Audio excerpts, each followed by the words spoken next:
irreversible isothermal expansion.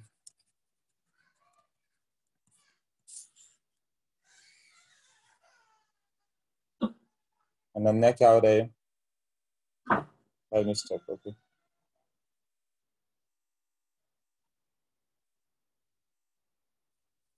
Submitting setting video change करो. हाँ, first हो गया one stage expansion. One stage expansion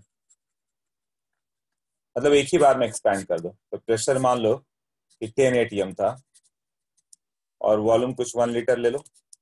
जब एक्सपैंड करना है इसे 1 एटीएम पे लाना है, तब क्या करें? प्रेशर कम करके 1 एटीएम पे ले आना था. तो बाहर प्रेशर तुम अप्लाई कर दो 1 एटीएम, तो पिस्टन एक्सपैंड करेगा. तब तक एक्सपैंड करेगा जब तक दोनों साइड प्रेशर 1 एटीएम नहीं आ जाता. तो वॉल्यूम कितना होगा उसमें? टी कांस्टेंट है.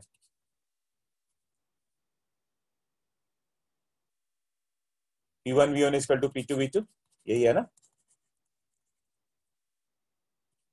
10 इंटू 1, तो 1 इंटू वॉट. V2 आ गया 10.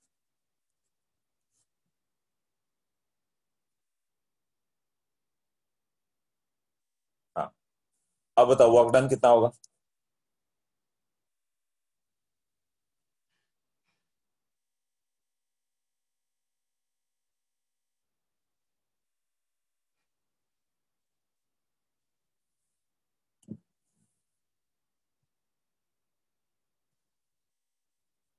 Minus P external into DV. इसका इंटीग्रेशन कितना आ गया? Minus P external V2 minus V1. अब बताओ.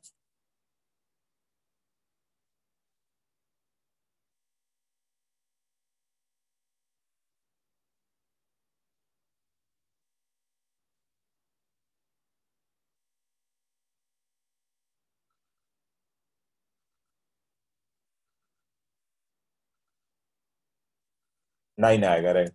एक्सटर्नल प्रेशर ऑलवेज 1 एटीएम रहेगा. चेंज इन वॉल्यूम फाइनली कितना आ गया? फाइनल वॉल्यूम था 10 लीटर और इनिशियली 1 लीटर. निगेटिव आएगा ना. एक्सपेंशन में हम लोग का वर्क डन नेगेटिव होगा क्योंकि we are trying to compress और वो एक्सपैंड हो जा रहा है. Work done by the gas हुआ. जब गैस वर्क करेगा तो पॉजिटिव आएगा. एक्सपेंशन में work done by the gas positive होगा, बट हम लोग का वर्क डन तो नेगेटिव पड़ गया. कंप्रेशन होगा तो work done will be positive क्योंकि हम लोग वर्क डन कर रहे हैं. ये कौन सा एरिया होगा?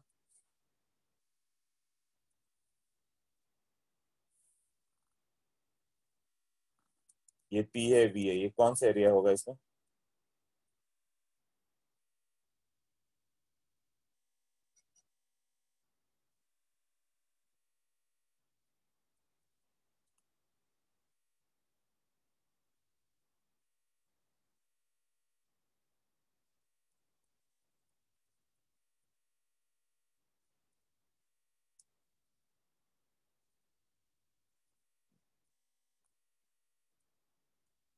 प्रेशर ऑलवेज 1 एटीएम था, इतना था ना.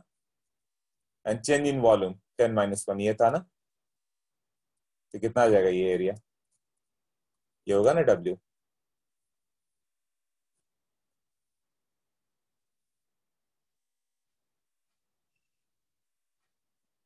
हाँ,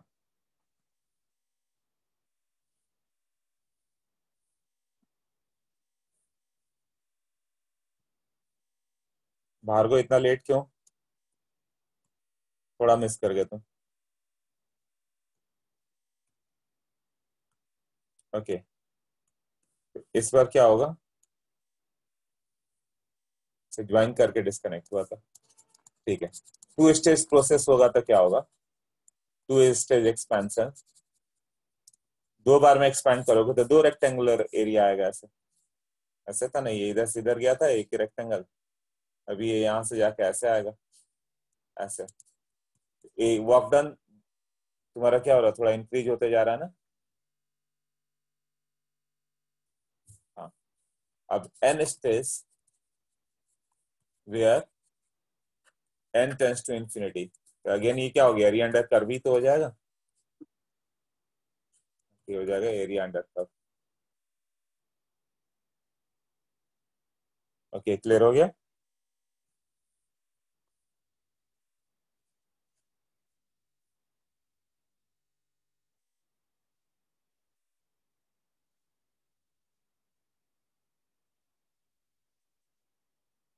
हाँ, अब इरिवर्सिबल प्रोसेस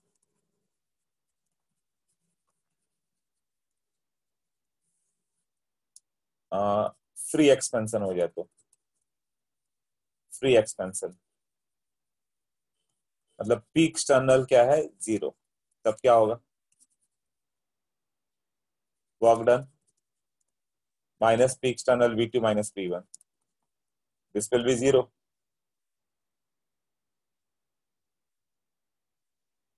एक्सपेंशन में ऑलवेज नेगेटिव होगा। Work done on the gas is positive, ये जो सिंबल मैंने बोला था कि लर्न कर लेना, work done on the gas is considered to be positive, मतलब कभी भी कंप्रेशन हो गया तो वर्क डन पॉजिटिव। ये फिजिक्स का बिल्कुल अपोजिट होगा, फिजिक्स में उल्टा जाता है। फिजिक्स में वो लोग work done by the gas मान के चलते हैं, हम लोग सब ऑन द सिस्टम मान के चलते हैं। तो कन्वेंशन थोड़ा फिजिक्स केमिस्ट्री का उल्टा है। हाँ, तो work done on the gas always यहाँ पॉजिटिव होगा। तो फ्री एक्सपेंशन में वर्क डन क्या हो गया, नेगेटिव। हम लोग का फॉर्मूला है पी एक्सटर्नल, उनका फॉर्मूला पी गैस है, क्योंकि सारे प्रोसेस को रिवर्सिबल मान के चलते हैं। और फिजिक्स केमिस्ट्री में तुम रिवर्सिबल इरिवर्सिबल दोनों पढ़ते हो। रिवर्सिबल तो फिजिक्स में पढ़ ही लेते हो, तो यहाँ रिवर्सिबल पे ज्यादा ध्यान नहीं रहता, यहाँ पे ज्यादा ध्यान इरिवर्सिबल प्रोसेसेस पे होता है। ओके, तो दिल्ली का वैल्यू कितना होता है, एनसीबी डेल्टा टी। अब डेल्टा टी ही 0 है तो ये भी 0 हो गया ना, आज डेल्टा टी तो 0 हुआ नहीं। सोचो, फ्री एक्सपेंशन, सिलेंडर पिस्टन रखो और बाहर वैक्यूम क्रिएट कर दो, तो गैस अपने आप एक्सपैंड होगा धीरे धीरे, बट उसका वर्क डन 0, डेल्टा ई भी 0, तो तुम्हें हीट देना है क्या, delta equal to Q plus W. अब डेली 0 है, डब्ल्यू 0 है, तो क्यू भी क्या आ गया, 0 ना, तो सब कुछ 0।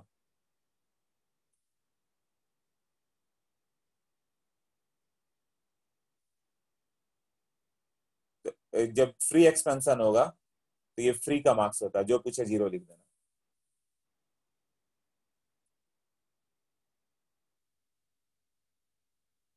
हाँ,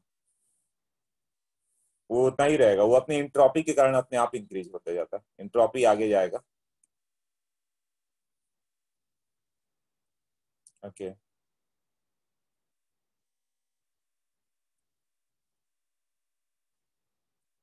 और वही रिवर्सिबल प्रोसेस की बात कर रहे हैं, फॉर रिवर्सिबल प्रोसेस। तो रिवर्सिबल प्रोसेस में क्या होगा,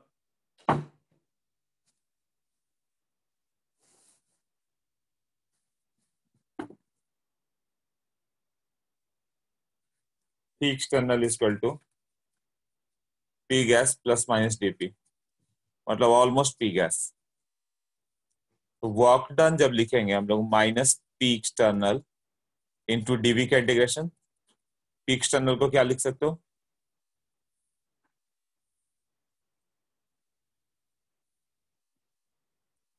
ऑलमोस्ट पी गैस लिख सकते हो, P gas into DV, plus minus DV था तो वो डीवी तो नेग्लेक्ट हो जाएगा ना, डीपी इंटू डीवी नेग्लेक्ट हो जाता है, क्योंकि दोनों बहुत छोटे क्वांटिटी हो गए, पी गैस इंटू डीबी का इंटीग्रेशन, और ये plus minus DP into dB, ये नेग्लेजिबल 0 मान दो। तो पी गैस का वैल्यू क्या होगा, NRT by B, PV equal to NRT, ideal gas law, तो P gas equal to NRT by B, तो माइनस एनआरटी बाहर कर दो, ये हो गया डीवी बाई बी का इंटीग्रेशन, ये सबको मालूम होगा तो एनआरटी लॉग हो जाता है, और इसको वैल्यू पुट कर दो लॉग वी का, V1 और V2, L N V two minus V1, मतलब NRT L N V2 by V1 हो जाएगा, यही होगा ना, NR2 ln V2 बाई।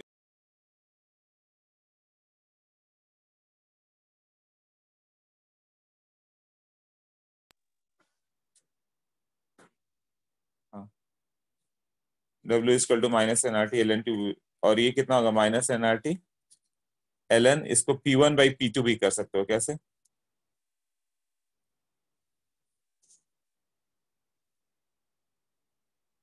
क्यों? P1 V1 equal to P2 V2, यही होता है ना।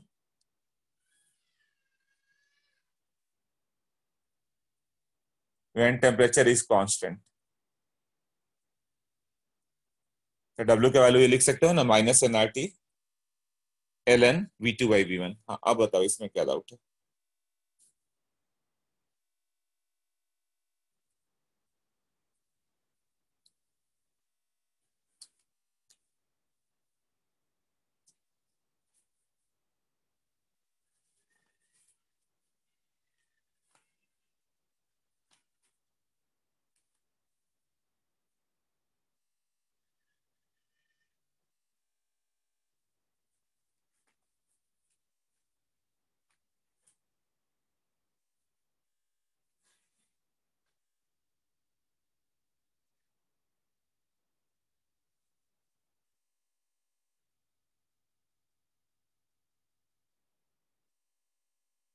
हाँ, ये सब आइसोथर्मल प्रोसेस का ही कर रहे हैं हम लोग।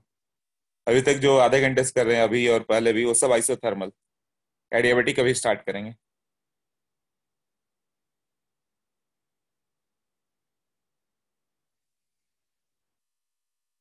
फॉर्मूला याद है, चल जाएगा। डेरिवेशन तो याद रहना ही चाहिए, छोटा सा डेरिवेशन होता है, बाद में तो माइंड में हो जाएगा वो। nRT/V किया तो dV/V किया, बट अभी तो फॉर्मूला से ही काम चलेगा तुम्हारा। हाँ, तो इसका मतलब W कितना हो गया? -2.303 RT log V2/V1, यही है ना। और V2/V1 इक्वल टू P2/P1, मतलब लॉग के टर्म में रखना है तो 2.303 ले आओ। क्यों आता है वो? ln से लॉग का कन्वर्सन, लॉग बेसिस से, लॉग बेसिस से लॉग बेस 10 का कन्वर्सन, ऐसे होता है।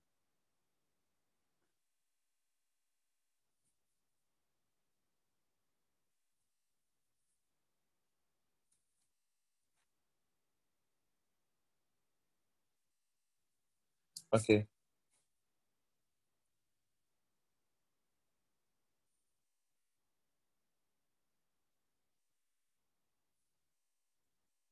अब हम लोग बोलते हैं एडियाबेटिक प्रोसेस। ये सब क्वेश्चन डायरेक्ट होगा, फॉर्मूला दिया रहेगा, बस तुम्हें पुट करना होगा। 0.303 nRT भी आएगा ना, nRT।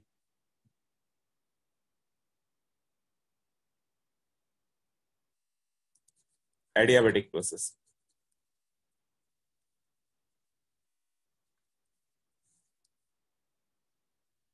देवांशी क्या हो गया? डीपी इंटू डीवी क्यों नेग्लेक्ट होता है? वो तो बताया ना, दो स्मॉल क्वांटिटी है। एक है 0.00000 कहीं लास्ट में इन्फिनिटी, दूसरा भी 0.00000 लास्ट में इन्फिनिटी, उसको मल्टीप्लाई कर दो।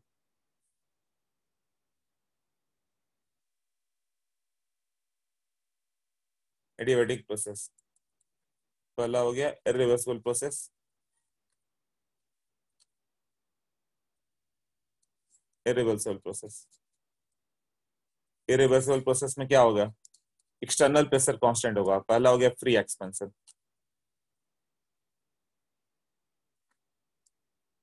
फ्री एक्सपेंशन मतलब पी एक्सटर्नल जीरो है, बाहर वैक्यूम है, अगेंस्ट वैक्यूम किया जा रहा है, और क्यू का value zero as no heat transfer. Adiabatic process है ना।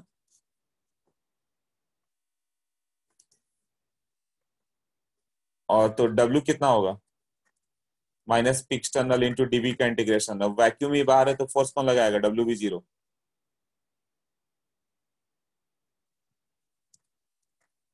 Daily equal to Q plus W, ये भी जीरो है, ये भी जीरो है, तो डेली भी जीरो होगा। ये होगा ना, तो मतलब सब कुछ जीरो होगा। फ्री एक्सपेंशन में एडियाबेटिक हो चाहे आइसोथर्मल हो, ऑल क्वांटिटीज आर जीरो। अब आगे against a constant pressure.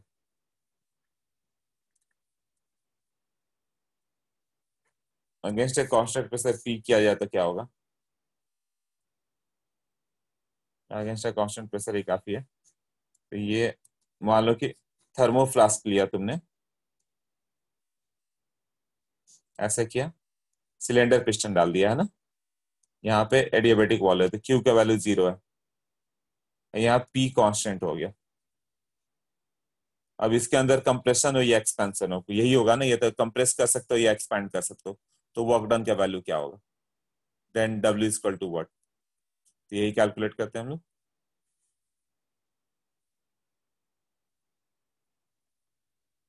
W का वैल्यू होता है minus P external into DV, तो पी एक्सटर्नल तो कांस्टेंट है, डीवी का इंटीग्रेशन क्या होगा, V2 माइनस V1, यही वर्क डन आएगा। तब ये कैलकुलेट कैसे करें, del E equal to Q plus W, but adiabatic process में ये जीरो है, तो del E equal to what, W, यही होता है ना, मतलब डब्ल्यू पॉजिटिव है तो वर्क डन पॉजिटिव होगा। तो increase in internal energy, increase in internal energy equal to work, work done on the gas, gas पे तुम जितना वर्क डन करोगे वहां इंक्रीज इन इंटरनल एनर्जी होगी। गैस पे यदि वर्क किया जाए तो उसके इंटरनल एनर्जी में कन्वर्ट हो गया वो, and decrease in internal energy equal to work done by the gas.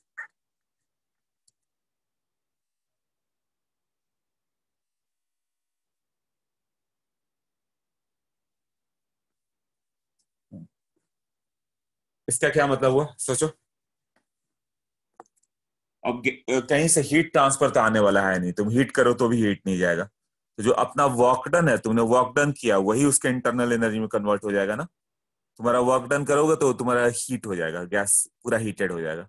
तो गैस को हीट करने का दो मेथड होता है, या तो हीट कर दो उसे, या फिर वर्क डन कर दो। वर्क डन करोगे तो तुम्हारा वर्क कहाँ जाकर कन्वर्ट हो गया, उसके इंटरनल एनर्जी में। या फिर मान लो कि गैस एक्सपैंड कर गया, गैस एक्सपैंड कर गया तो उसे एनर्जी कहाँ से मिलेगी, हीट तो हम लोग दे नहीं रहे। हाँ, तो expansion will be at the cost of internal energy, at the cost of internal energy expansion होगा। तो एक्सपेंशन होगा तो क्या हो जाएगा, गैस कूल हो जाएगा। मतलब इसका क्या मतलब था, work is done at the cost of internal energy, cost of internal energy, मतलब इंटरनल एनर्जी विल डिक्रीज, यही हुआ ना। जैसे मान लो ट्यूब अचानक बस्ट कर जाता है, तो गैस तो एक्सपेंड हुआ, पूरे एटमॉस्फेयर में स्प्रेड हुआ वो, तो उसको वर्क डन करना पड़ा। तो वर्क डन करने के लिए हम लोगों ने हीट तो दिया नहीं, तो क्या करेगा, इंटरनल एनर्जी से ही जाएगा ना। तो इंटरनल एनर्जी मान लो टेम्परेचर 30 डिग्री था, तो एक्सपेंड करके बाहर आएगा तो टेम्परेचर लगेगा 28 डिग्री। क्यों, वो कूल होते जाएगा, एक्सपेंड हो रहा है ना। जैसे घड़े में पानी रख दो तो क्या होता है, पानी ठंडा हो जाता है। क्यों हो जाता है, जब वो गैस जो पोरस होता है तो वाटर जो जाएगा सरफेस पे वो वेपराइज होगा, तो लिक्विड से वेपर बनेगा तो उसे एनर्जी तो चाहिए। तो एनर्जी कहाँ से मिल जाता है, at the cost of internal energy, तो बदले में वो क्या हो जाता है, कूल हो जाता है। No heat transfer, adiabatic valve मतलब जिसमें हीट ट्रांसफर ना हो। थर्मस फ्लास्क में ये सब प्रोसेस कर रहे हैं हम। जैसे थर्मस फ्लास्क हो गया, थर्मस फ्लास्क में एक सिलेंडर पिस्टन लगा दो, ऐसे एडियाबेटिक वॉल्व बना दो कि हीट कहीं नहीं जाए, हीट कहीं नहीं जाए। और यहाँ पे अब मान लो गैस ऐसे ऐसे पुट करके एक्सपेंड कर रहा है, एक्सपेंड कर रहा है तो गैस का क्या होगा,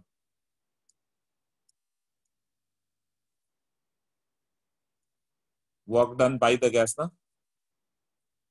तो गैस जो वर्क डन किया तो उसको एनर्जी कहाँ से मिलेगी, क्या हीट मिल रहा है क्या कहीं से, तुम बाहर से हीट दे रहे हो क्या, नहीं। ये तो ऐसा है कि बाहर से एनर्जी इंटरेक्ट ही नहीं कर सकता, तो गैस क्या होगा, इंटरनल एनर्जी से हीट लेके गैस एक्सपेंड करेगा, तो बदले में क्या होगा, गैस कूल हो जाएगा, गैस इज कूल।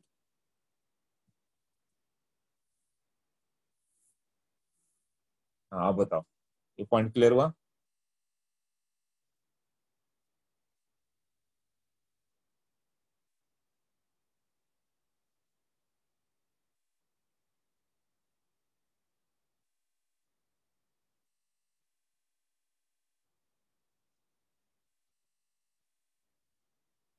हाँ, एडियाबेटिक में जब बाहर से कुछ भी नहीं हो सकता है तो तुम मान लो कंप्रेस कर दो, जैसे मैंने वो पंप ही बोला था। बाइसाइकिल में हवा भरते हो तो पंप को पुश करोगे तो तुमने तेज से पुश किया तो तुम्हारा वर्क डन कुछ इंटरनल एनर्जी में कन्वर्ट हो जाएगा, तो हीटेड हो जाता है। जैसे इसी को कंप्रेस किया जाए तो कंप्रेस करने से क्या होगा, कंप्रेस करो फिर।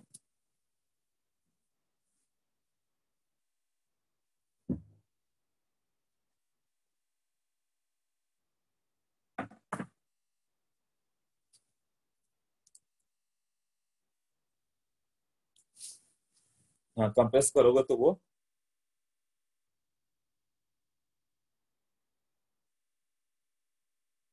अपना वर्क डन कहाँ पे गया, कहीं ना कहीं तो जाएगा ना। हाँ, हॉट एयर गोज आउट, नहीं नहीं, बाहर का जाने का कोई रास्ता नहीं है। हाँ हाँ, तुम पंप की बात कर रहे हो। वो बाइसिकल का पंप है तो उसमें हॉट एयर ही बाहर जाएगा, क्योंकि जब तुम हीट कर रहे हो, तुम वर्क डन कर रहे हो तो कुछ तो इंटरनल एनर्जी में भी जा रहा है ना।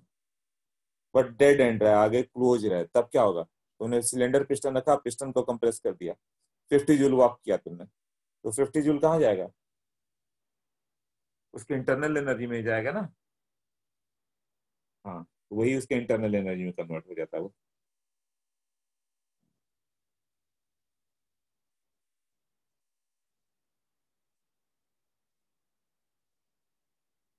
आइसोथर्मल में क्या था, इंटरनल एनर्जी जीरो था, change in internal energy, sorry, change in internal energy zero था, मतलब तुम जितना गैस को हीट करोगे उतना वर्क डन करेगा, यही था ना।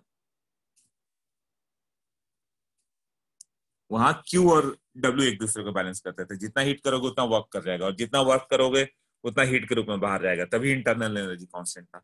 और यहाँ डेली और डब्ल्यू एक दूसरे को बैलेंस करते हैं। इसका पॉइंट धीरे धीरे लर्न हो जाता है। Okay,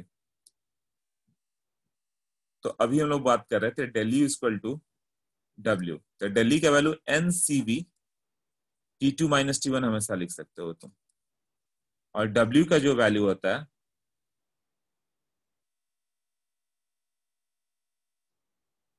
-P external V2 - V1, और -P एक्सटर्नल, गैस लॉ तो ऑलवेज अप्लाइड है, इससे nRT2/V2 -nRT1/V1।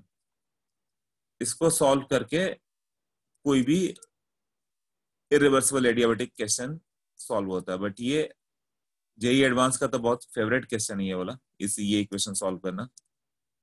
बट केवीपीआई में सिंस ऑब्जेक्टिव और सिंपल एनसीईआरटी बेस्ड होते हैं तो ये पॉइंट कम है चांस आने का, फॉर्मूला डायरेक्ट पूछ सकते हैं। ओके, तो एडियाबेटिक इरिवर्सिबल प्रोसेस में इस तरह से हो जाता है। अब हम लोग करें, ये फॉर्मूला इंपॉर्टेंट है, फॉर्मूला आते रहता है, फिर रिवर्सिबल प्रोसेस होगा तो क्या डिफरेंस आएगा।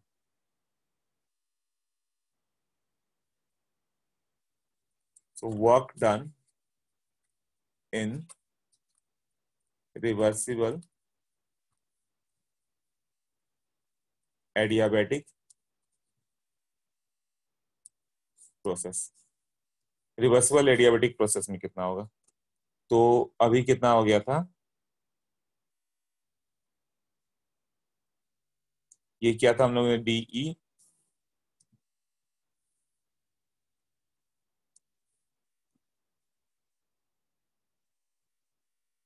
ये फॉर्मूला इरिवर्सिबल एडियाबेटिक कहीं लिखा रहे तो,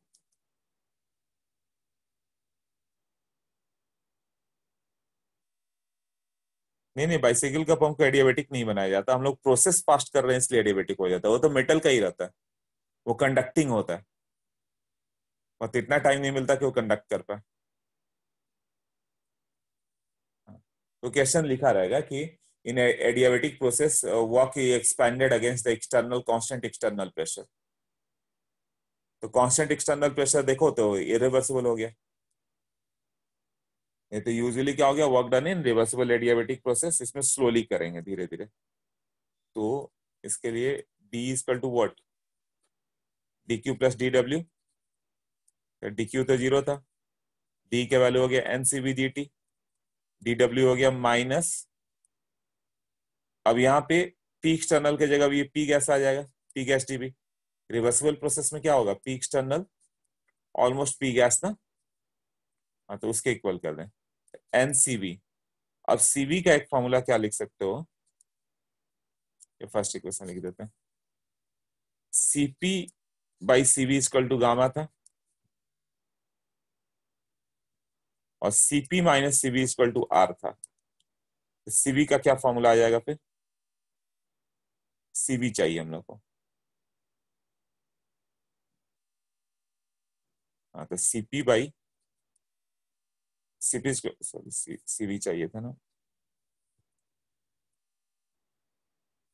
हाँ, तो ये हो गया gamma CB minus CB equal to R. तो सीबी का वैल्यू कितना हो गया, R by gamma minus one. ये दूसरा इक्वेशन होगा। इससे तुमने, ये होता था ना, इससे सीपी का वैल्यू रख दिया तो सीबी आ गया, और P gas N R T by B है। हाँ CB equal to R by gamma minus one.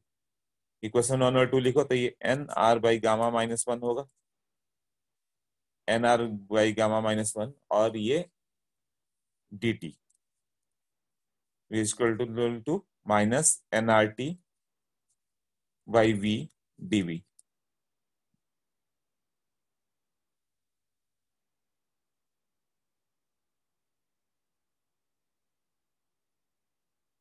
अब इसको हम लोग, एन तो कैंसिल हो गया, आर भी कैंसिल हो गया, ये आ गया डी टी बाई टी, और यहाँ पे क्या हो गया, डीवी बाई बी, और गामा माइनस वन इधर आएगा ना,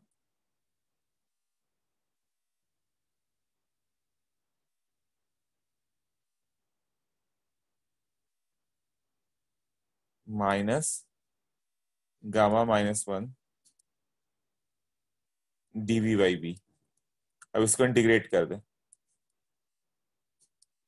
तो फिर क्या आ जाएगा, ये इधर आ जाएगा L N T two by T one, इसका इंटीग्रेशन है एल एन टी, और इसका लिमिट पुट कर दो टी वन टी टू, तो L N T two by T one equal to उधर क्या आ जाएगा, minus gamma minus one L N V two by V one ना। हाँ,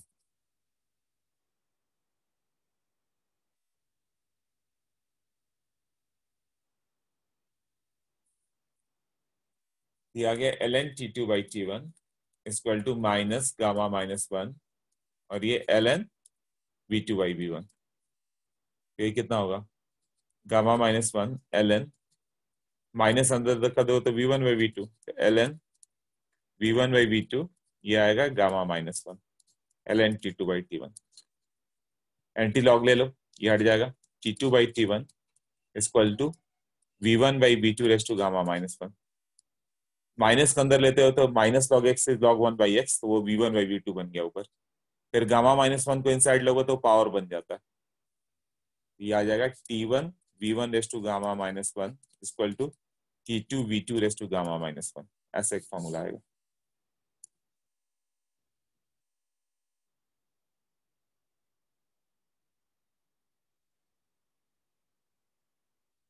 हाँ T one V one.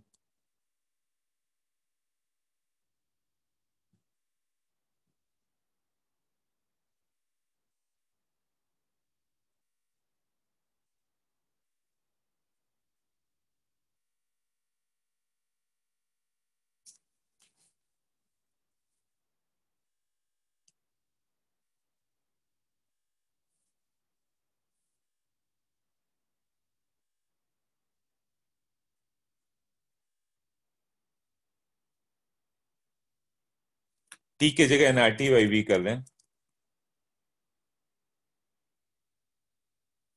T को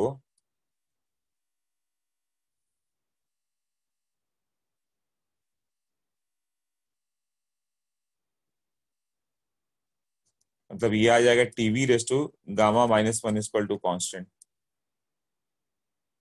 हाँ एक मिनट,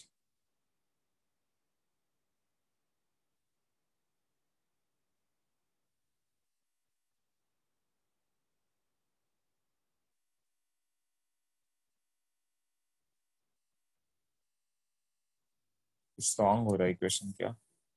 हाँ भार्गव बोलो, एक मिनट बताओ, भार्गव बोलो।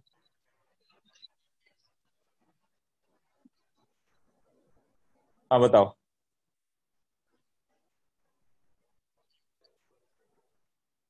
हेलो। हाँ भार्गव बोलो, अनम्यूट किया तुम्हें। हाँ बताओ।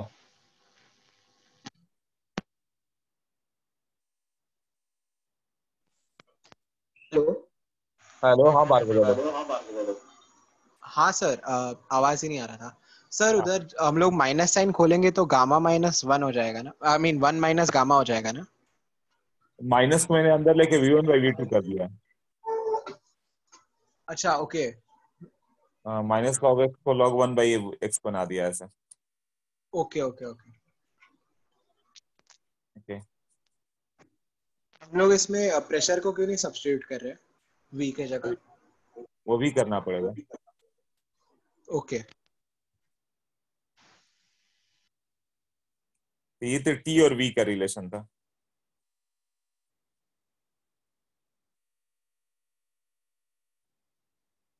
ओके। एक तो आ गया ये वाला पार्ट। अब इसका पी और वी का क्या रिलेशन होगा जब ये आ गया इस तरह से। तो पीवी इक्वल टू एनआरटी होता। हाँ तो टी का वैल्यू, एक मिनट रुक जाओ, पीवी बाई एनआर कर सकते हो, है ना। पीवी बाई एनआर और V raise to gamma -1 equal to K. ये कितना आ जाएगा, ये PV raise to gamma equal to constant आ जाएगा ना। हाँ, जैसे पहले के डैश था तो एक न्यू कांस्टेंट क्या आ जाएगा अभी। तो पीवी गामा में इतना आएगा। हाँ बताओ किसका डाउट था। हाँ बोलो।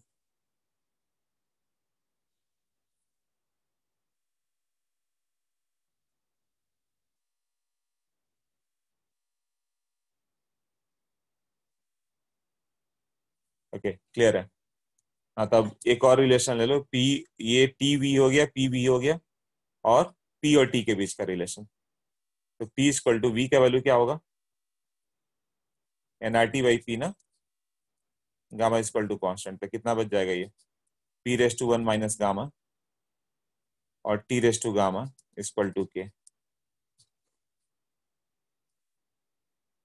P⁻1 माइनस गामा, T⁻गामा इक्वल टू के। हाँ तो ये तीन रिलेशन होगा।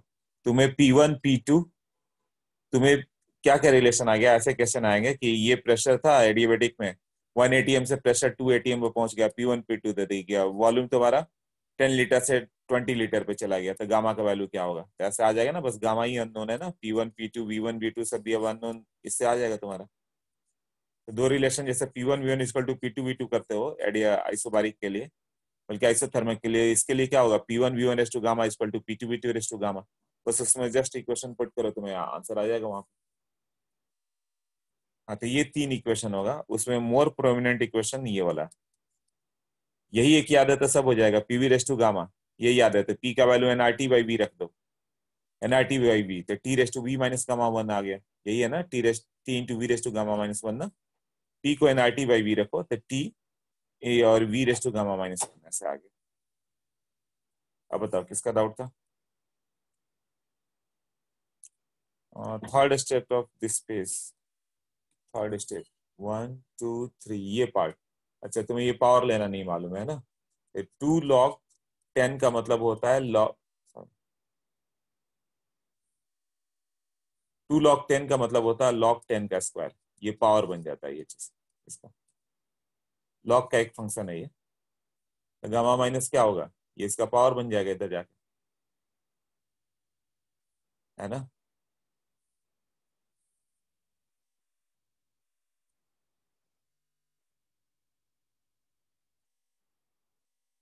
हाँ लॉग में सीखा था सिर्फ एंटी लॉग मतलब लॉग का अपोजिट, उसका एंटी लॉग ले लो मतलब अपोजिट कर दो, एल एन एन हटा दो, समझो एल एन एन हट गया, तो T2/T1 equal to V1/V2 gamma -1।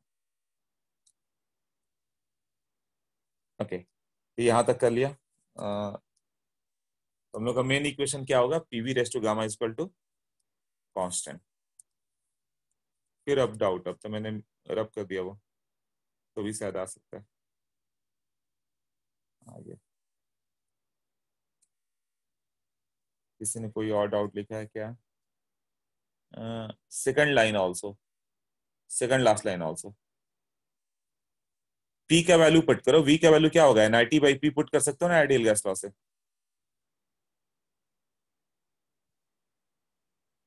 Second last line तो यही है, पीवी गामा इक्वल टू के। इसमें कौन सा नहीं समझ में, बताओ ठीक से देवांशी।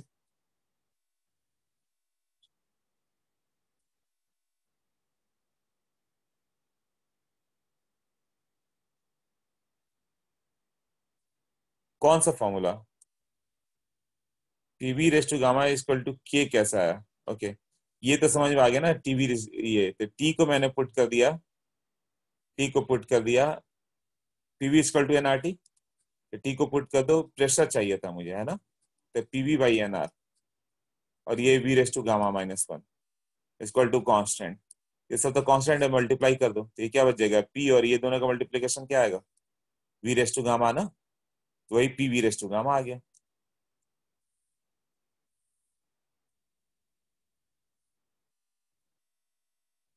हाँ बताओ, क्लियर हुआ? ये पी है, ये V raise to gamma minus one है। तो ये इसको जब करोगे ना तो वी का पावर वन और गामा माइनस वन ये दोनों ऐड होता है, तो वन वन कैंसिल होकर गामा आता है, तो P V raise to gamma बचेगा वो। ओके।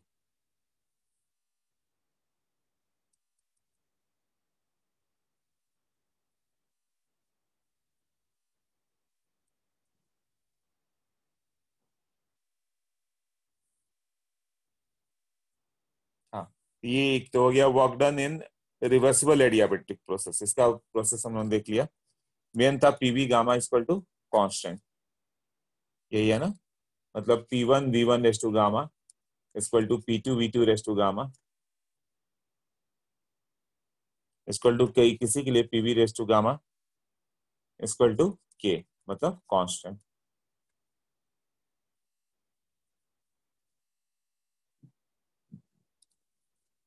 हाँ,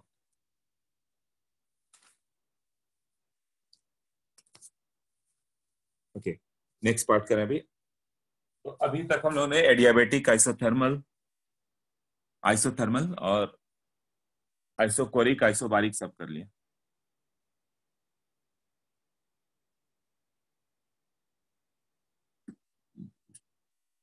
अब एक टर्म डिफाइन करें हम लोग, law of equipartition of energy.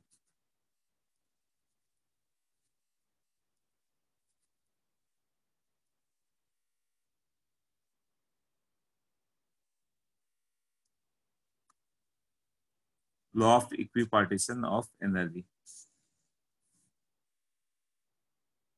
अब क्या होता है कि मॉलिक्यूल हर डायरेक्शन में मूव करता है ना, तो उसका तीन कोऑर्डिनेट लिख सकते हो, एक्स एक्सिस, वाई एक्सिस और जेड एक्सिस। उसके अकॉर्डिंग उसका सीपी सीवी ये सब का वैल्यू आता है तुम्हारा, कि कितना आएगा। तो डिग्री ऑफ फ्रीडम पे डिपेंड करता है ये। तो डिग्री ऑफ फ्रीडम कैसे आ जाता है कि जैसे कि degree of freedom,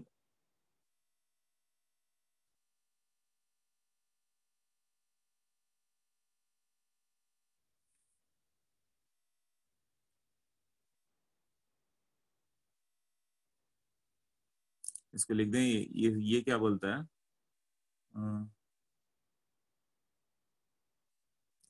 internal energy of molecule. ये वैसे फिजिक्स में भी पढ़ना, internal energy of molecule is internal energy of the molecule is what? Equally distributed, is equally distributed among the different form of motion, among the different form of motion।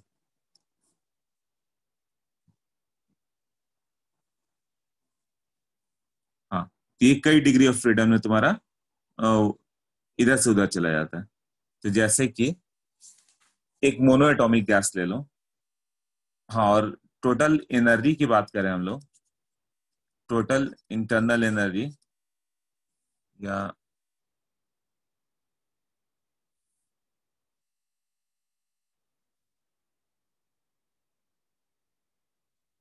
Internal energy की बात करते हैं। Internal energy तो होता है F/2 nRT, F/2 nRT ऐसे। तो पर डिग्री ऑफ फ्रीडम इसका क्या मीनिंग बताता हूं। पर molecule energy is equal to half into K T. Half K T होता है, के बोल्ट्जमैन कांस्टेंट है। तो अभी इसकी हम लोग बात करें, या फिर ये गैस लॉ में चल जाएगा, इसको हटा दो। अभी डिग्री ऑफ फ्रीडम की बात करते हैं। जैसे हीलियम गैस ले लो, हीलियम गैस मोनो एटॉमिक है, मोनो एटॉमिक। तो इसका डिग्री ऑफ फ्रीडम जो होगा वो तीन जाएगा, एक होगा एक्स एक्सिस, एक वाई एक्सिस और एक Z axis. Degree of freedom, इसका degree of freedom is equal to 3। तीन degree of freedom X Y और जेड में आ सकता है। तो इसका इंटरनल एनर्जी की बात करें हम लोग, तो इसका इंटरनल एनर्जी कितना आ जाएगा। Internal energy will be 3/2 nRT। ऐसे डिग्री ऑफ फ्रीडम तीन ही है। बट वही O2 की बात करें तो O2 में क्या होगा, और भी डिग्री ऑफ फ्रीडम आएगा। या SO2 की बात करो तो जैसे ये हो गया SO2, ऐसा होता है। इसमें डिग्री ऑफ फ्रीडम बढ़ जाएगा। कैसा बढ़ जाएगा, तीन तो ट्रांसलेशनल हो गए इधर, X axis Y axis Z axis, और तीन रोटेशनल होंगे। ये अपने एक्स एक्सिस के अबाउट रोटेट कर सकता है, वाई के अबाउट और जेड के अबाउट। इधर से इधर भी रोटेट कर सकता है, इधर से इधर भी रोटेट कर सकता है, इधर से इधर भी कर सकता है। तो इसका डिग्री ऑफ फ्रीडम की हम लोग बात करें तो ये 6 होगा। 6 में कौन सा, 3 ट्रांसलेशनल प्लस 3 रोटेशनल। तो टोटल डिग्री ऑफ फ्रीडम कितना हो गया, 6 हो गया। तो ये क्या हो जाता है, इसका इंटरनल एनर्जी की बात करोगे तब ये 6/2 nRT, मतलब 3RT आएगा, 3 nRT। और सीवी और सीपी की बात करें हम लोग,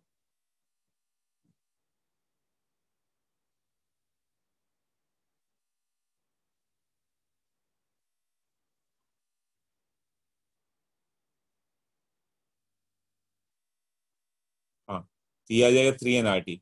अब बताओ कि जैसे मोनो एटॉमिक हो गया,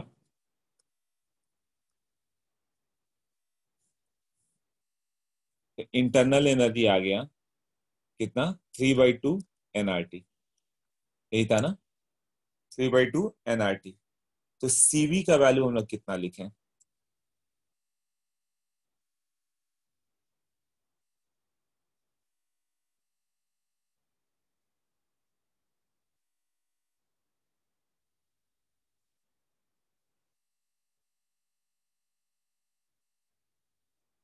हम्म, 3RT/2, 3R/2। क्यों ऐसा होगा,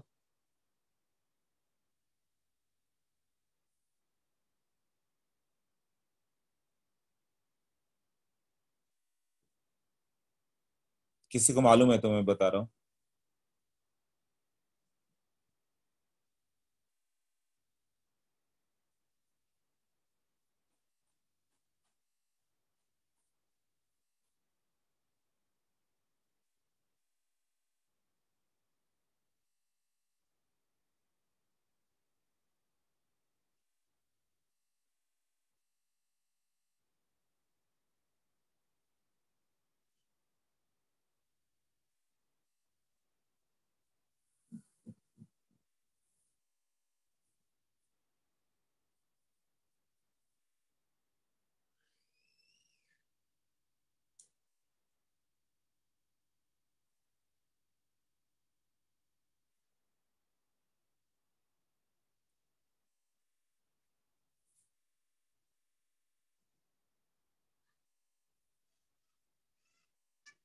energy is equal to NCV/dt। NRT get cancel, del E NCV∆T होता है ना।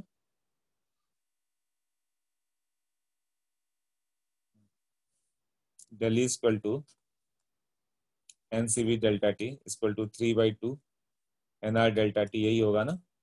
यहाँ से CV का वैल्यू 3R/2 आएगा। फिर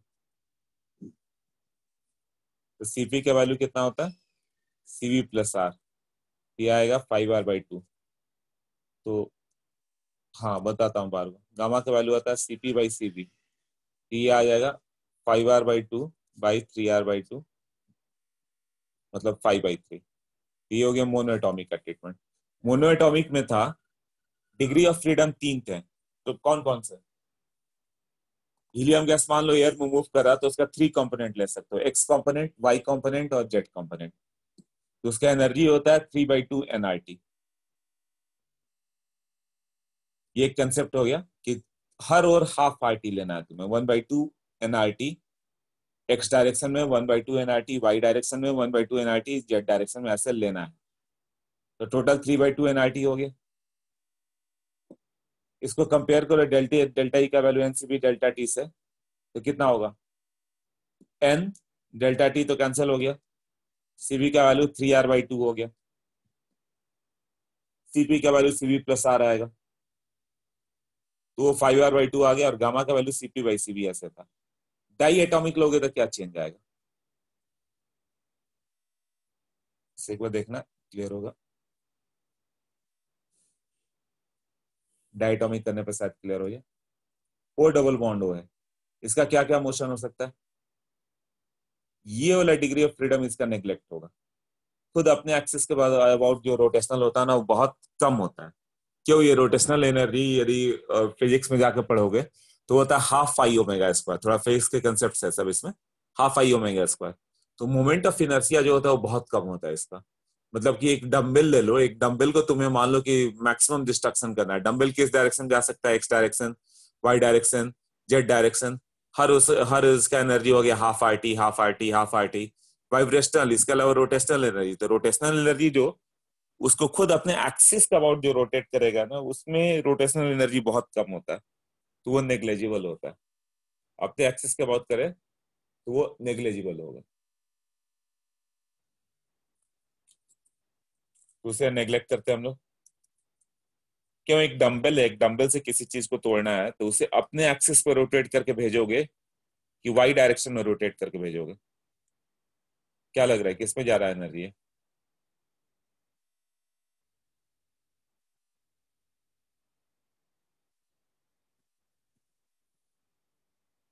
वाई डायरेक्शन। इसके इस साइड रोटेट करने का कोई मतलब नहीं है, बट वही डंबल को तुम ऐसे कोई रोटेट करा इस डायरेक्शन, तो सोचो कितना हाई अमाउंट ऑफ एनर्जी होगा। तब थ्रो करो तो उसमें रोटेशनल एनर्जी हाई होता है, हाफ आई ओमेगा स्क्वायर, तो इसमें रोटेशनल एनर्जी सिग्निफिकेंट होगा, इसमें रोटेशनल एनर्जी इज नेग्लेक्टेड।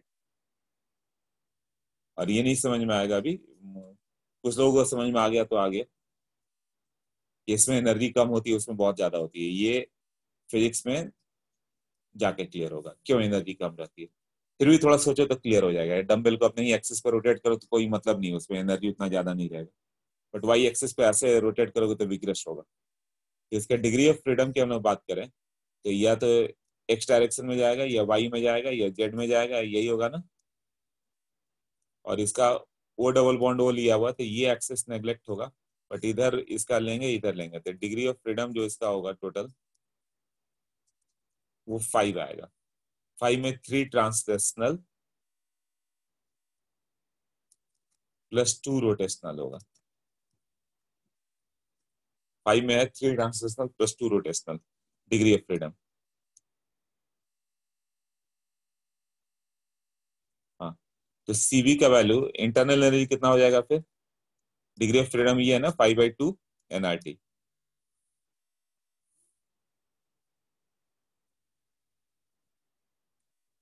ये हो जाएगा 5/2 nRT।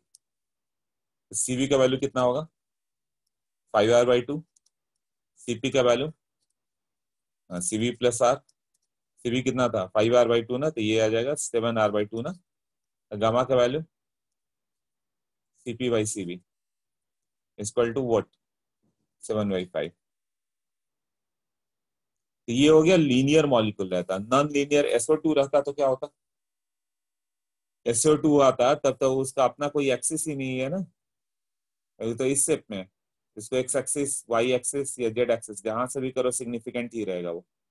तो डिग्री ऑफ फ्रीडम रोटेशनल में भी इसके 3 आएंगे, तो टोटल डिग्री ऑफ फ्रीडम इसमें 6 होंगे। तो गामा का वैल्यू कितना आएगा फिर?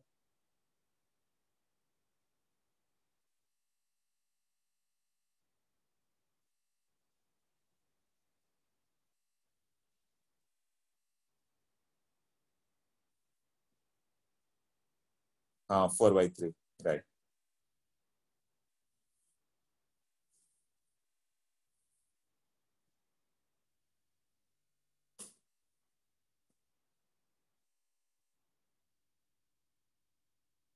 ट्राई एटॉमिक है, पॉली एटॉमिक कोई भी ले लो, लीनियर वाले में बस ये चीज प्रॉब्लम होगा, O2 रहे और CO2 रहे, CO2 में भी क्या होगा, सेम रहेगा।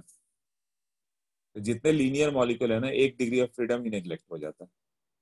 ये बेसिकली किसके लिए कंसेप्ट हो गया, diatomic and linear molecule.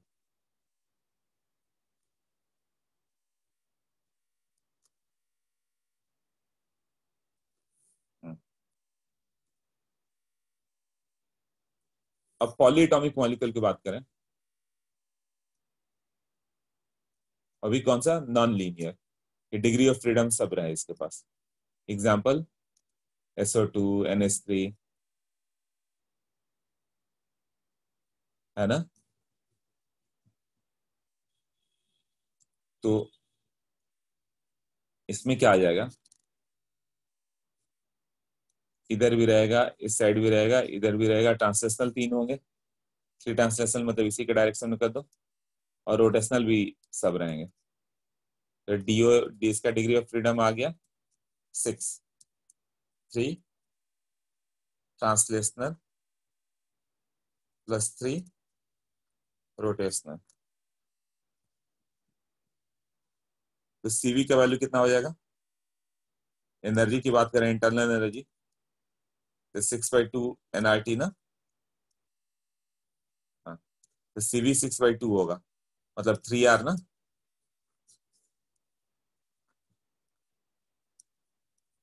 और CP का वैल्यू कितना होगा, CV प्लस R, ये हो जाएगा 4R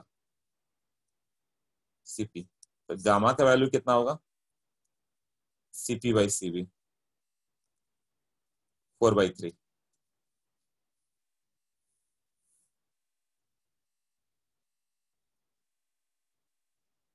हाँ, अभी क्लियर हो गया कैसे किया ये।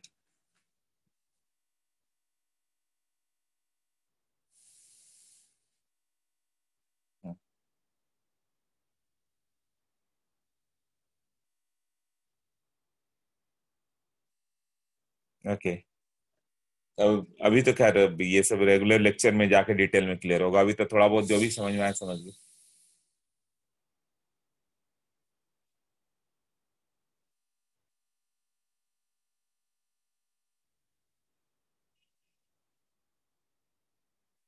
ठीक है, तो इसमें और डिटेल जाएगा, बट वो IIT के लिए, अभी नहीं। तो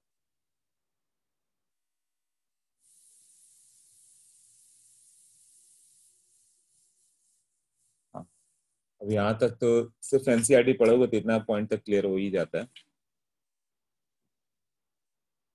हाँ, NCERT पढ़ के फिर पूरा क्लियर होगा। ये तो KVP लेक्चर उसी के लिए, कुछ तो बता दिया ना जिससे समझ में आ जाए तुम्हें, जिसको समझना है इतना पे वो खुद से कर ले सकता है, ऐसा हो जाएगा।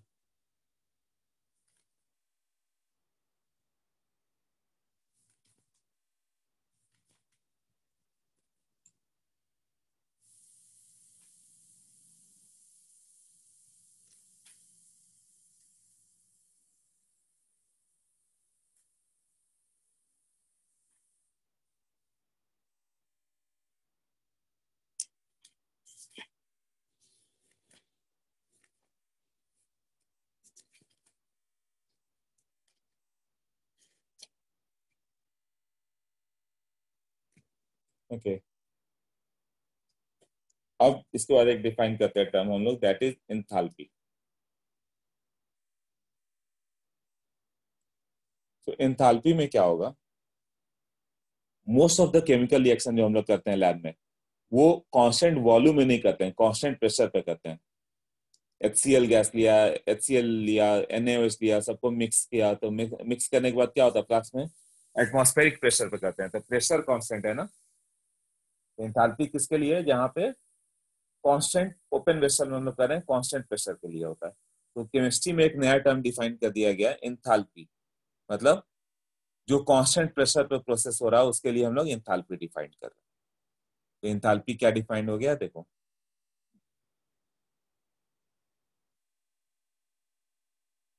most of the chemical reaction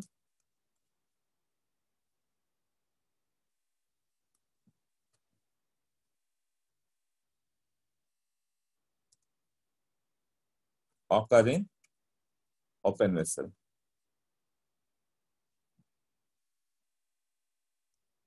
मतलब एट ओपन वेसल मतलब एट कांस्टेंट प्रेशर। तो वहां हम लोग का इंटरनल एनर्जी काम नहीं करेगा, कांस्टेंट प्रेशर पे हो रहा है ना, तो एक ऐसा टर्म लाते हैं जो कांस्टेंट प्रेशर पे आ रहा है। तो उसके लिए एक टर्म डिफाइन कर दिया गया कि एच का वैल्यू हम लोग करेंगे, एक इंथैल्पी डिफाइन करेंगे जो कांस्टेंट प्रेशर को मतलब ई और पीवी दोनों को लेकर रहेगा, मतलब इंटरनल एनर्जी और प्रेशर वॉल्यूम वर्क को भी सजेस्ट करेगा। जैसे कोई रिएक्शन हो गया, नंबर ऑफ मोल कम हो गया, नंबर ऑफ मोल कम हो गया मतलब उसका वॉल्यूम कम हो गया। तो गैस का वॉल्यूम कम हो गया तो इनफैक्ट जो एटमॉस्फेयर है उसने कंप्रेस किया ना, work done by the atmosphere हो गया ना। तो एक्चुअली इंटरनल एनर्जी जो मान लो एनर्जी आना चाहिए था 20 जूल, हीट एनर्जी बढ़ के 20 जूल आना चाहिए था, वो 25 जूल आ रहा है। क्यों? कंप्रेशन हुआ तो एटमॉस्फेयर भी अपना वर्क कर गया ना। तो हम लोग बेटर इंटरनल एनर्जी के जगह प्रेशर वॉल्यूम वर्क को भी एक कंपेयर करने वाला एक इक्वेशन चाहिए था, तो वही इंथैल्पी आ गया। वो वैल्यू क्या कर दिया गया, ई प्लस पीवी। अब इसको डेल्टा एच का वैल्यू जब हम लोग लिखेंगे तो इसको तुम ऐसा लिख सकते हो, डेल्टा एच इक्वल टू या D H equal to DE plus इसका डिफरेंशिएशन करोगे तो दो टर्म आएगा, P DV plus V DP ऐसे। तो मान लो कि ओपन एटमॉस्फेयर ना होकर कहीं भी कोई प्रोसेस हो रहा है तो उसको पीडीवी प्लस वीडीपी लिख सकते हैं। If P equal to constant, मतलब केमिकल इक्वेशंस की बात कर रहे हैं, तो डीपी का वैल्यू कितना हो गया, 0। तो डीएच का वैल्यू कितना हो गया, डीई प्लस पीडीवी। तब यहाँ पे DH equal to D plus PDV. यही ई प्लस पीडीवी कितना आया था, वर्क डन बाय द, कैसे आया था ना, heat given at the constant pressure ना, कैसे आया था, V equal to D Q plus D W. D Q, ये डी डब्ल्यू का वैल्यू माइनस पी डीवी था, डी क्यू का वैल्यू कितना हो गया, डी प्लस पी डीवी। ये तो ये भी तो वही पार्ट हो गया ना। यदि पी कांस्टेंट प्रेशर पर है, प्रेशर कांस्टेंट होगा तो डी डब्ल्यू का वैल्यू यहाँ पे पी बाहर करके रख सकते थे ना, डी एच का value actually D Q P आ गया, heat given at constant pressure, heat given at constant pressure equal to change in enthalpy. मतलब हीट तो तुम कहीं पे भी दे सकते हो, बट जब तुम कांस्टेंट प्रेशर, प्रेशर को कांस्टेंट रखते हुए जो हीट देंगे उसी को हम लोग इंथैल्पी बोलेंगे। इंथैल्पी एक हम लोग का टर्म आ गया, delta H equal to D Q plus D plus P DV से। तो इसका मेन केमिस्ट्री में रोल आएगा जब इक्वेशन दिया रहे तो H equal to E plus PV था, H P equal to E plus PV. इससे हम लोगों ने क्या डिफाइन कर दिया, delta H equal to delta E plus P delta B. यहाँ क्या मान लिया, पी कांस्टेंट है, पी कांस्टेंट मान के चल रहे हैं, डेल्टा एच। अब यदि गैस लॉ की बात करें तो पीवी इक्वल टू एनआरटी है, कोई केमिकल रिएक्शन होगा तो नंबर ऑफ मोल एन1 था, केमिकल रिएक्शन होने के बाद नंबर ऑफ मोल एन2 पे आ गया। मान लो टेम्परेचर कांस्टेंट था तो यहाँ पे ये V1 से V2 वॉल्यूम आ गया, तो P V2 minus V1 equal to N2 minus N1 RT ऐसे आएगा ना। ये दो इक्वेशन को सब्ट्रैक्ट कर दो तो ऐसा आ जाएगा। अब ये हो गया डेल्टा NgRT, मतलब change in number of moles of gaseous substance, P delta V आएगा। तो डेल्टा H का वैल्यू होगा delta E plus P delta V,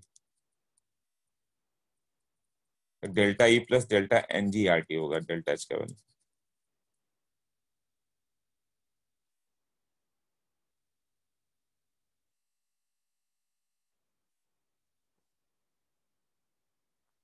delta H का value delta E plus delta NgRT ऐसा होगा ना।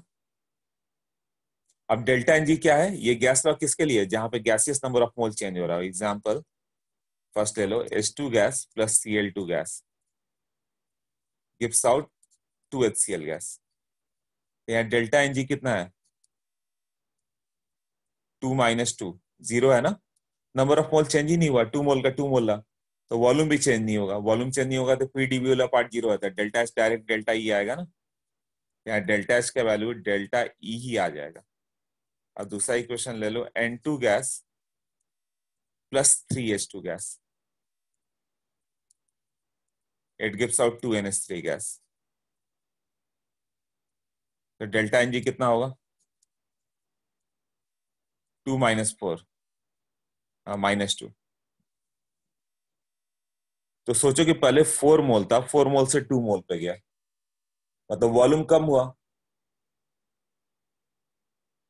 तो कंप्रेशन हो गया, कंप्रेशन हो गया तो work done on the system हो गया, तो सिस्टम की एनर्जी और बढ़ जाएगी, जितना इंटरनल एनर्जी चेंज आ रहा था प्लस एक्स्ट्रा बाहर से आ गया कुछ, तो डेल एच का वैल्यू कितना हो जाएगा फिर,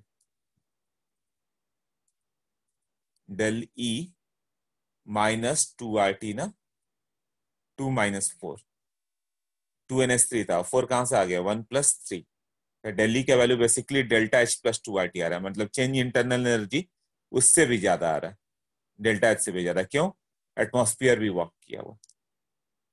तो सॉलिड और लिक्विड रहेगा तो क्या होगा वो बाद में, पहले इतना पे डाउट क्या है वो बता।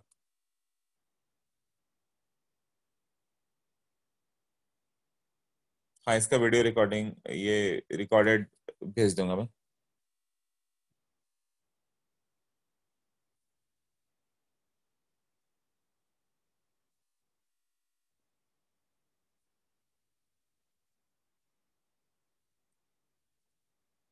ये एक्सप्लेनेशन नहीं समझ में आया कि ये 2 - 2 था, ये 2 था और ये 2 था, 1 + 1, तो 2 - 2 0 होता है, यहाँ पे 0 पुट कर दो, डेल्टा एनजी कितना हो गया, 0, तो delta H equal to delta E. Next में क्या हो गया, 2 माइनस नंबर ऑफ मोल, पहले कितना था 4 ना, हाँ टेम्परेचर मस्ट बी कांस्टेंट, तभी की हम लोग बात कर रहे हैं, टेम्परेचर कांस्टेंट और पहले प्रेशर भी कांस्टेंट रखा था, 3 + 1 मतलब ओपन एटमॉस्फेयर का सोच रहे थे हम लोग, या पिस्टन लगा हुआ है, 3 + 1 4, तो 2 - 4 -2 ना, तो delta H equal to delta E -2RT ऐसे। अब कभी भी सॉलिड इन्वॉल्व होगा तो क्या होगा,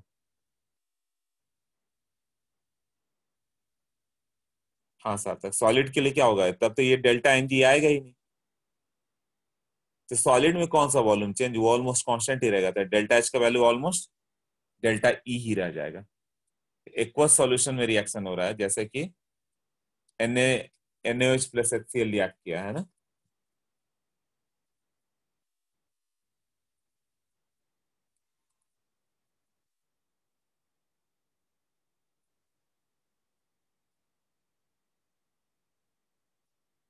हाँ तो NaOH और HCl को रिएक्ट करो तो NaCl प्लस H2O आ गई, NaOH प्लस HCl। तो इसमें वॉल्यूम, सॉल्यूशन का वॉल्यूम चेंज होगा क्या, 20 ml इसको 20 ml इसको ऐड करो तो ऑलमोस्ट 40 ml आएगा, तो डेल्टा V ऑलमोस्ट कितना हो जाएगा, 0 ना, तो delta H will be equal to what, delta E plus P delta V, यही 0 हो गया तो कितना हो गया, delta H will be equal to delta E। तो जब भी सॉलिड और लिक्विड को इन्वॉल्व किया रहा है तो delta H equal to delta E ही आएगा वो।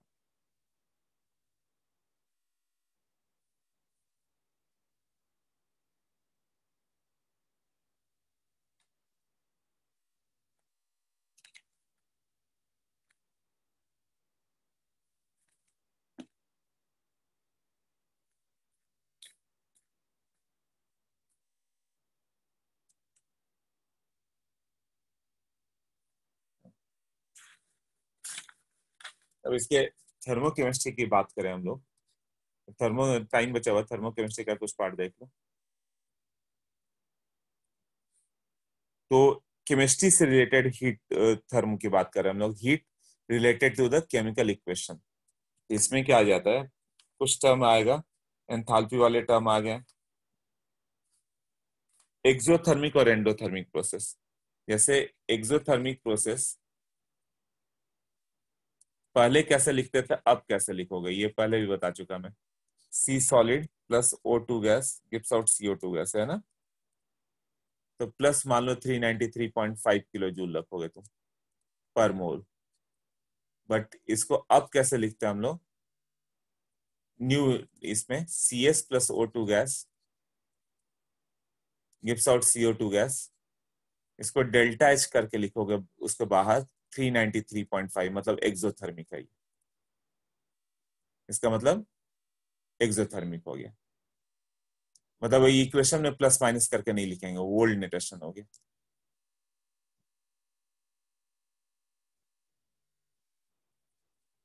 जैसे Fe solid plus Q joule, ये आ गया Fe गैस है ना, या Fe लिक्विड।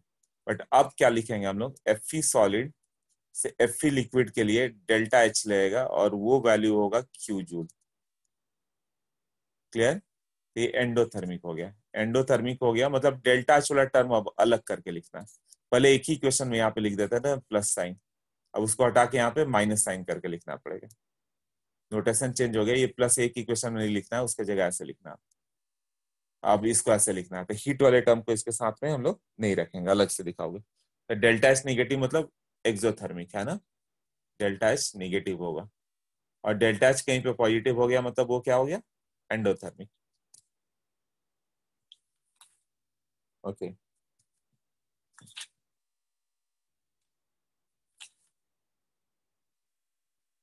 तो various type of enthalpy of reaction देखें हम लोग क्या क्या हो सकता है। इसमें स्टैंडर्ड स्टेट की बात होती है।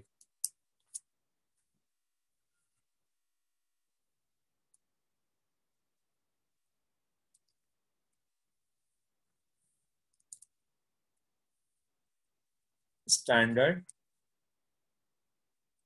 स्टेट, गैस का स्टैंडर्ड स्टेट था 0 degree centigrade and 1 bar process, यही है ना।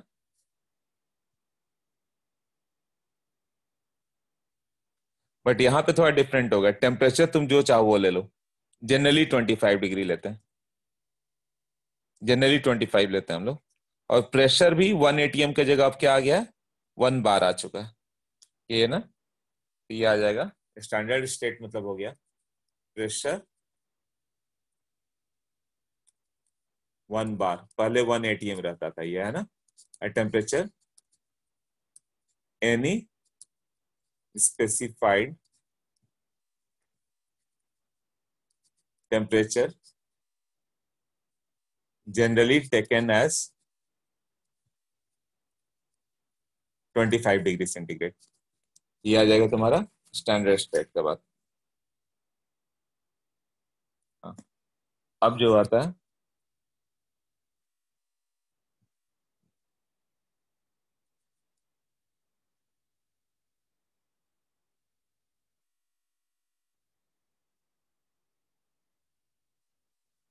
enthalpy of reaction depends upon,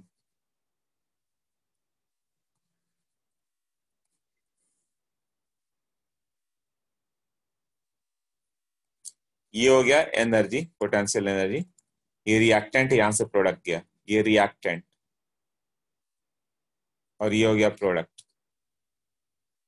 और ये जो होता है इसका एक्टिवेशन एनर्जी होता है ये। सारे मॉलिक्यूल को इतना एक्टिवेशन एनर्जी होना चाहिए तभी वो रिएक्ट करेगा। जैसे कि एक्सप्लोसिव ले लो तो एक्सप्लोड तो करेगा ही, एनर्जी रिलीज करेगा, बट उसके लिए एक मिनिमम अमाउंट ऑफ एनर्जी तुम्हें देना होगा, उसके बाद तुम्हें बर्न तो करना पड़ेगा। इग्नाइट करोगे तभी तो होगा ना। इग्नाइट करने के बाद जो हो जाता है उसको हम लोग बोलते हैं। ये रिएक्टेंट से प्रोडक्ट हो गया। तो डेल्टा H इज व्हाट, किसके प्रोपोर्शनल होगा, फर्स्ट हो गया फिजिकल स्टेट ऑफ रिएक्टेंट,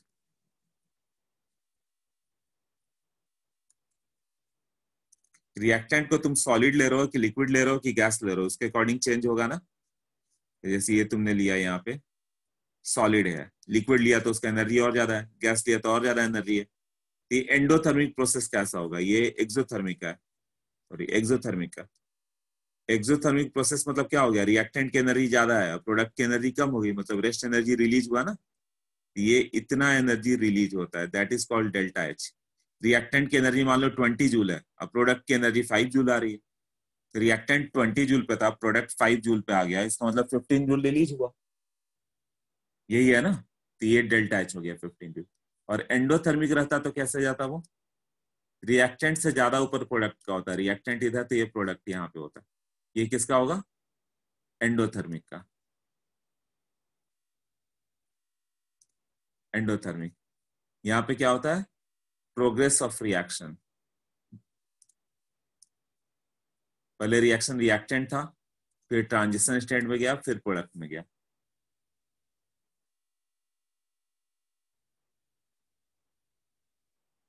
हाँ, तो यहाँ पे physical state of reactant important था, सॉलिड लिक्विड गैस, और यहाँ पे भी क्या आ गया, ये सॉलिड है, ये लिक्विड है, ये गैस है। मैक्सिमम एनर्जी कब रिलीज होगी, जब रिएक्टेंट और प्रोडक्ट किस स्टेट में लोगे,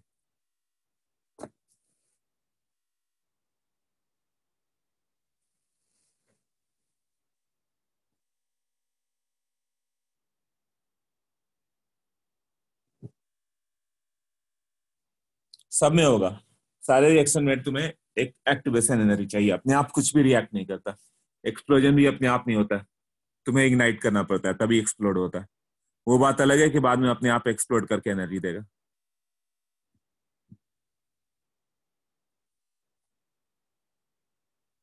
हाँ, मैक्सिमम अमाउंट ऑफ एनर्जी कब होगा, जब रिएक्टेंट किस स्टेट में लोगे,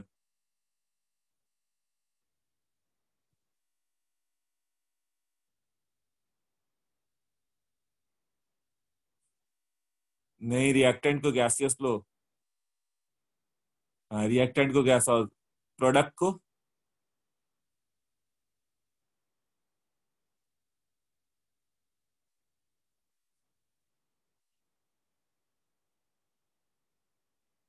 हाँ प्रोडक्ट को सॉलिड ले लो, तो सबसे ज्यादा होगा, इसीलिए गैसियस फॉर्म में लोगे तो ऑलरेडी उसका एनर्जी हाई है ना, एनर्जी हाई है तो रिलीज करेगा, तो ज्यादा एनर्जी रिलीज करेगा ना, सॉलिड में एनर्जी तो कम होती है। मिनिमम एनर्जी कब होगा, जब रिएक्टेंट को तुमने सॉलिड ले लिया और प्रोडक्ट को गैस ले लिया, तो गैप सबसे छोटा होगा ना।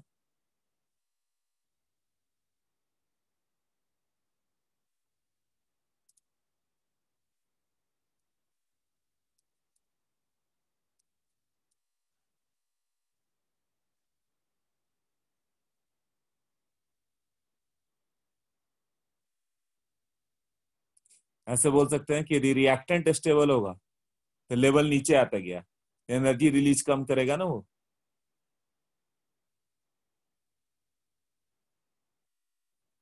जैसे कि ये हो गया,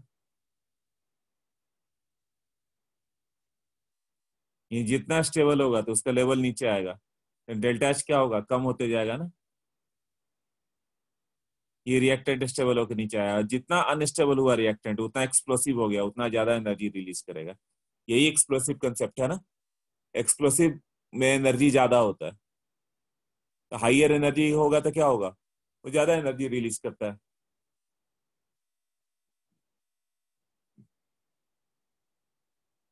ओके, इसका मतलब तुम डायमंड और ग्रेफाइट, हाँ दूसरा हो जाएगा एलोट्रॉपिक फॉर्म।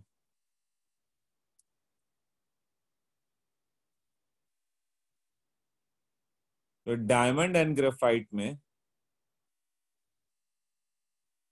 जैसे सी ग्रेफाइट, इसको बर्न करो और O2, ये CO2 गैस आएगा, और उतना ही ग्राम तुम डायमंड को बर्न कर दो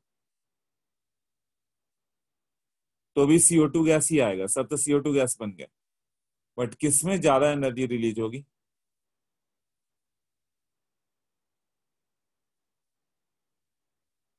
डायमंड में।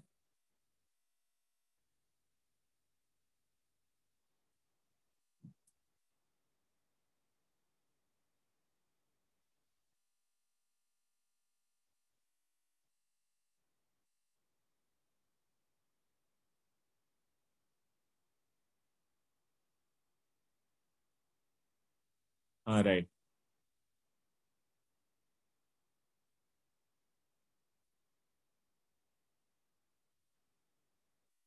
Graphite is found to be more stable than diamond thermodynamically, तो थर्मोडायनेमिकली यदि ग्रेफाइट मोर स्टेबल है तो उससे एनर्जी कम रिलीज होगा, डायमंड में ज्यादा एनर्जी रिलीज होता है ना, इसमें डायमंड में मोर एनर्जी इज रिलीज,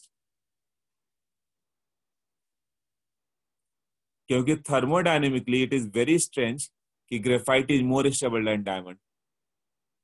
यदि ऐसा है कि graphite is more stable than diamond, तो लोग डायमंड क्यों खरीदते हैं? क्यों नहीं डायमंड अपने आप ग्रेफाइट में कन्वर्ट हो जाता? होगा 2000 डिग्री सेंटीग्रेड पे। तुम्हें टेम्परेचर का रिक्वायरमेंट है उसके लिए। जैसे एक्सप्लोसिव तुम्हारा अनस्टेबल है, बोलते हैं सब अनस्टेबल है, तो क्या जैसे ही तुम क्रैकर्स कर दोगे एक्सप्लोड हो जाता है क्या? नहीं, से इग्नाइट करोगे उसके बाद एक्सप्लोड होगा। उसी तरह उसको उस कंडीशन पे ले जाओगे तो डायमंड ग्रेफाइट में कन्वर्ट होगा और एनर्जी रिलीज करेगा, तब वो स्टेबल बनता है। Graphite is more stable.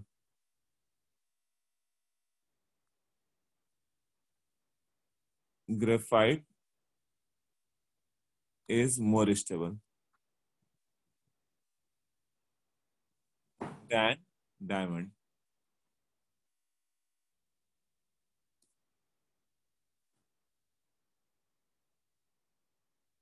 Temperature, इसका भी रोल आएगा।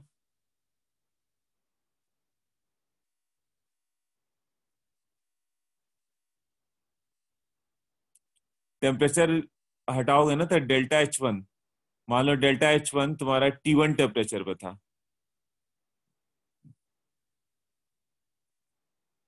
तो डेल्टा H2 T2 टेम्परेचर पे था, तो ये एक रिलेशन आएगा किरचॉफ्स इक्वेशन। T1 टेम्परेचर पे डेल्टा H1 था, तो T2 टेम्परेचर पे क्या होगा? तो इंथाल्पी चेंज होता है। इंथाल्पी मान लो 300 डिग्री सेंटीग्रेड पे कुछ और है, तो 310 पे कोई और आएगा। C+O2 CO2 गैस बन रहा है, उसका 300 डिग्री सेंटीग्रेड पे इंथाल्पी 393 है, तो 500 डिग्री सेंटीग्रेड पे वही 397 98 ऐसा चला जाएगा। ये वैल्यू चेंज हो रहा है ना, तो उसको इससे ले आता हूँ।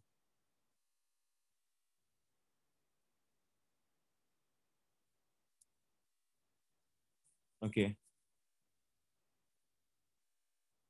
इसके बाद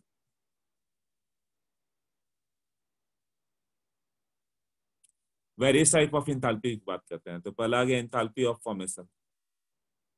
इंथाल्पी ऑफ फॉर्मेशन,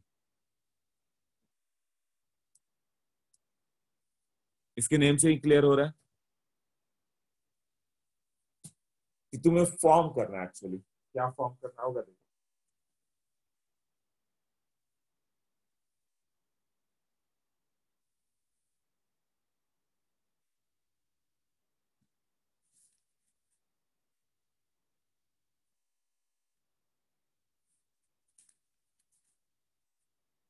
देखो, इंथाल्पी ऑफ फॉर्मेशन, हाँ थोड़ा सा बताया था क्या? हाँ right.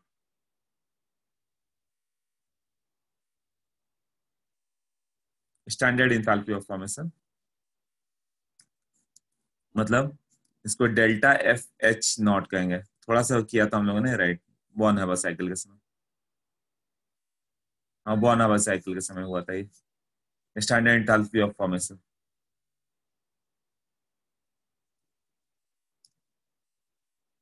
amount of energy change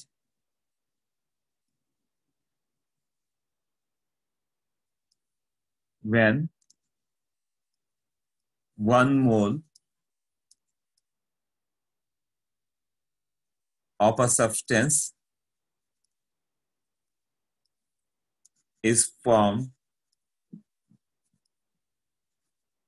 directly from its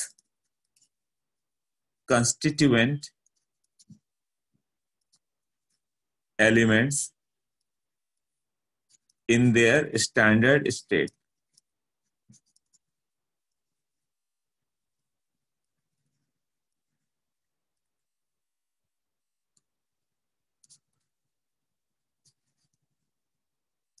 उसके बाद होता है enthalpy of formation,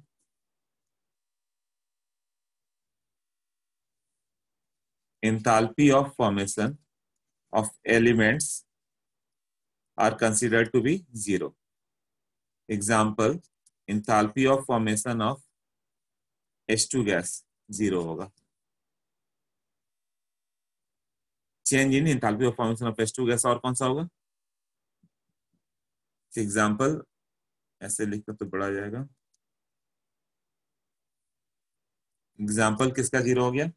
H2 gas, O2 gas, N2 gas जो अपने फॉर्म में। हाँ, F2, Cl2, Br2, I2 ऐसे होगा ना। फॉस्फोरस में व्हाइट फॉस्फोरस, जिसमें एलोट्रॉप है तुम्हें बताना पड़ेगा। सल्फर में रोम्बिक है, और कार्बन में ग्रेफाइट है। ये तीन आते रहता है, कार्बन का ग्रेफाइट, फास्फोरस का व्हाइट, सल्फर का रोम्बिक।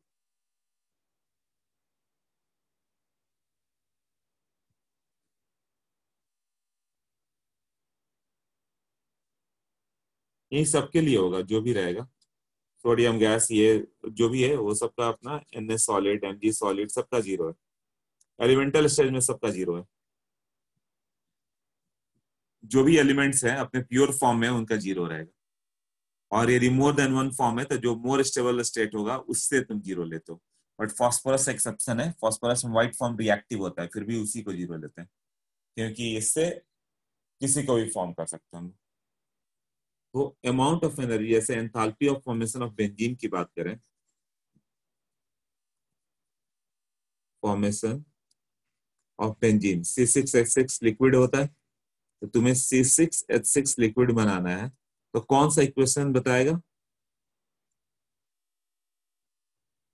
हाँ, प्योर एलिमेंट्स की बात कर रहे हो, स्टील वगैरह की नहीं, वो तो एल्वाइज हो गए। 6 मोल कार्बन, कौन सा फॉर्म लोगा? सॉलिड लोगे, वो भी कौन सा? ग्रेफाइट ना, ग्रेफाइट ऑफकोर्स सॉलिड ही होगा। प्लस हाइड्रोजन गैस लोगे, 3 मोल ऑफ H2 गैस। इससे जो फॉर्म हो गया, ये डेल्टा H किसको रिप्रेजेंट करता है? Enthalpy of formation of C6H6 liquid.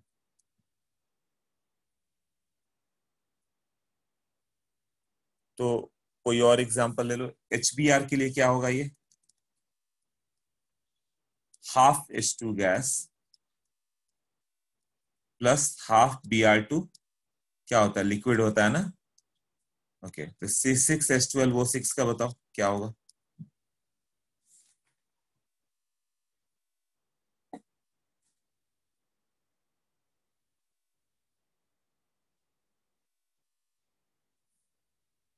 हाँ, तो तुम्हें एलिमेंट्स लेने हैं, कार्बन अलग, हाइड्रोजन अलग, ऑक्सीजन अलग। कार्बन का कौन सा लोगे?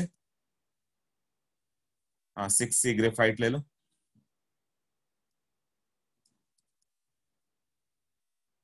Graphite solid plus hydrogen gas कितना लेना होगा? हाँ, 6H2 गैस, ठीक है। और ऑक्सीजन 3O2 गैस ना।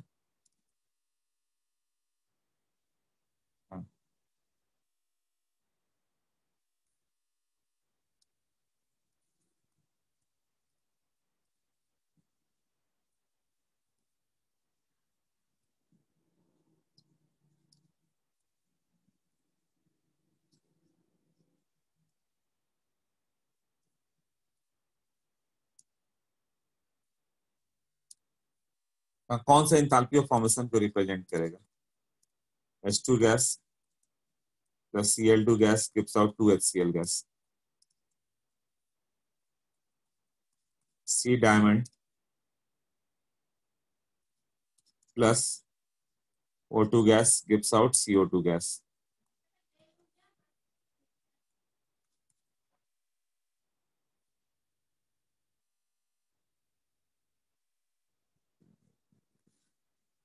Ca solid plus CO2 gas gives out CaCO3 solid.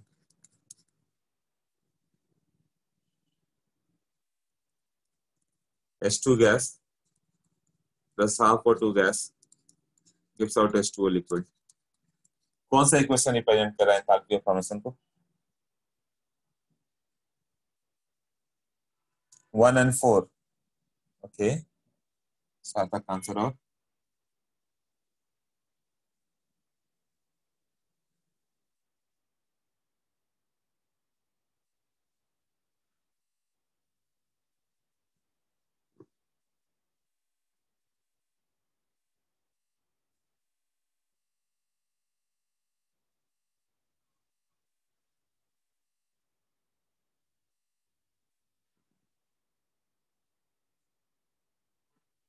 Okay 1 and 4 है, फर्स्ट नहीं है, क्यों नहीं है? वो आता है क्वेश्चन, फर्स्ट नहीं है, ओनली 4 है।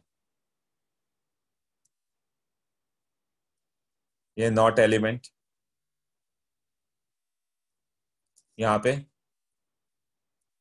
ये क्यों नहीं हो गया?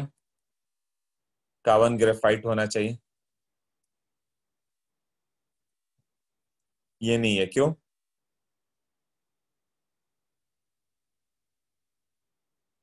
ये 2 मोल लिया हुआ है।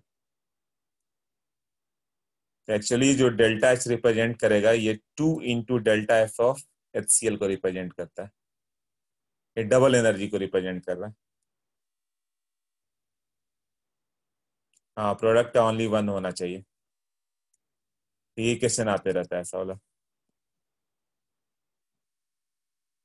एक मोल जिसका भी फॉर्म करना है, जैसे CH4 गैस, तो कार्बन का 1 लो और हाइड्रोजन 2 मोल लो, C+H2 गैस, ऐसे ही होगा ना?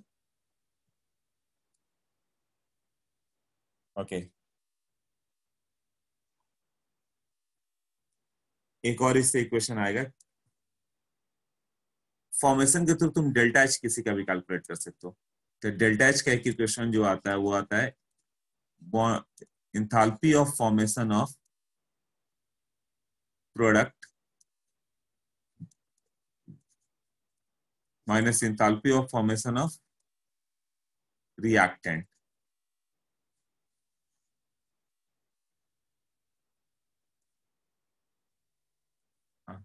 जैसे ये मान लो थर्ड इक्वेशन में करें, थर्ड इक्वेशन का डेल्टा एच निकालना हो तो तुम ऐसा लिख सकते हो, enthalpy of formation of CaCO3 solid minus enthalpy of formation of CO solid minus enthalpy of formation of CO2 gas. तो थर्मोकेमिस्ट्री में बस यही सब रहेगा, तीनों का इंथैल्पी ऑफ फॉर्मेशन दिया हुआ है, पूछेगा डेल्टा एच क्या आएगा इसका।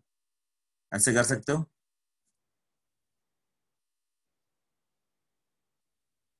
Enthalpy of formation reactant minus product, product minus reactant, product का लिखो, रिएक्टेंट का लिखो, माइनस कर दो। एक और एग्जांपल से देखते हैं।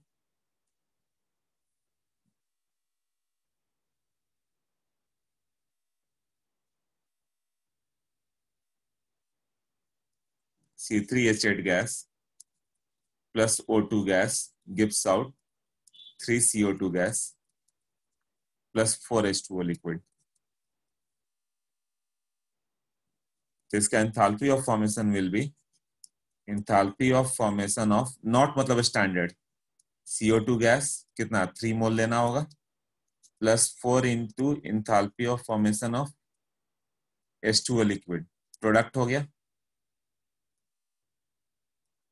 Minus enthalpy of formation of C3H8 gas plus enthalpy of formation of O2 gas. तो इसमें बहुत सिंपल वाला क्वेश्चन आता हो जाएगा, और इसमें भी O2 का जीरो होगा, वो याद कर लोगे। रिएक्टेंट का तो जीरो ही लेते हैं ना, बल्कि ये एलिमेंट्स का तो जीरो लेते हैं ना। हाँ राइट।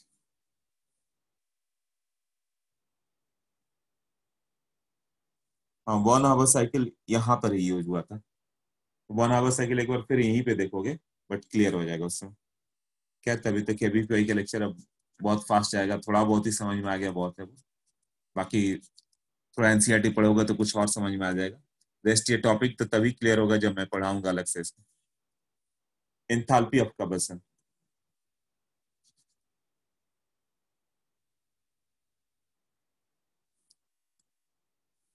ये क्या होगा? Enthalpy change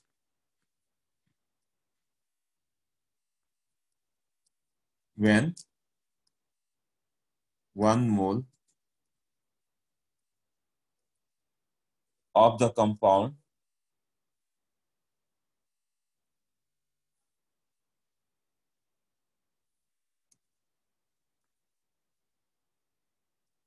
is completely burned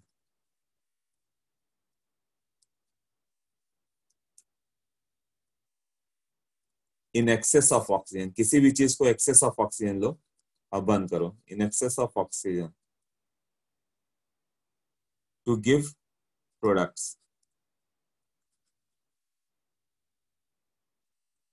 example जैसे enthalpy of combustion of CH4 gas पूछा जाए तो CH4 gas plus 2O2 gas gives out CO2 gas plus H2O liquid.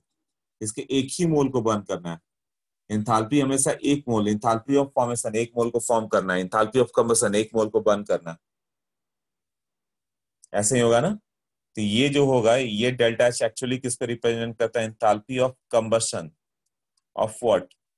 CH4 gas. मतलब डेफिनेशन सिंपल है, एक मोल को बर्न कर दो, जो एनर्जी रिलीज हुआ उसी की बात कर रहे हैं हम लोग। तो जैसे enthalpy of combustion of H2 gas, क्या इक्वेशन होगा?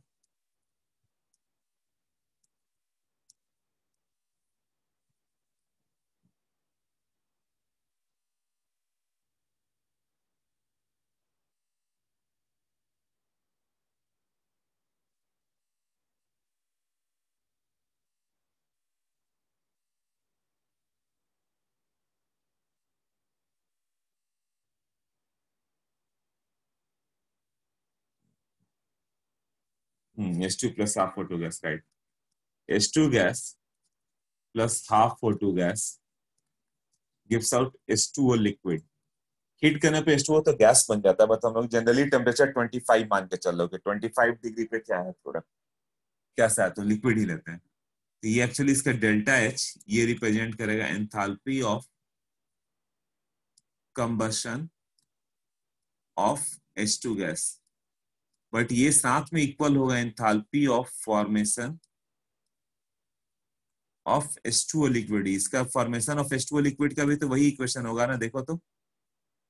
और आईआईटी इस डेटा को कई बार यूज करके आया है।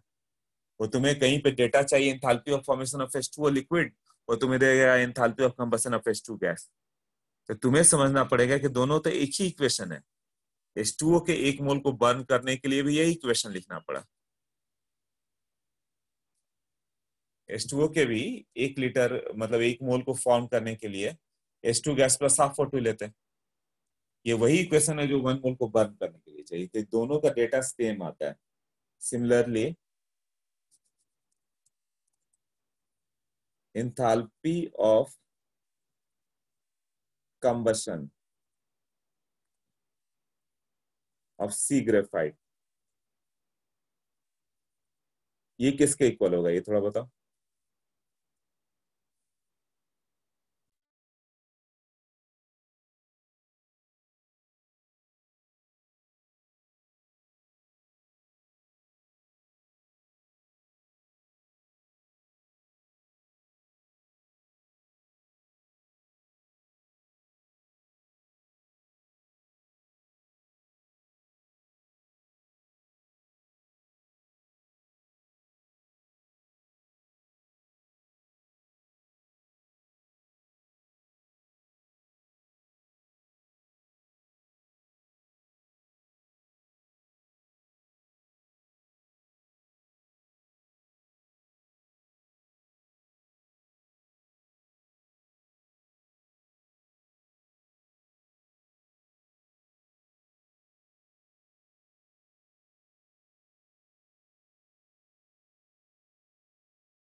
हाँ बताओ।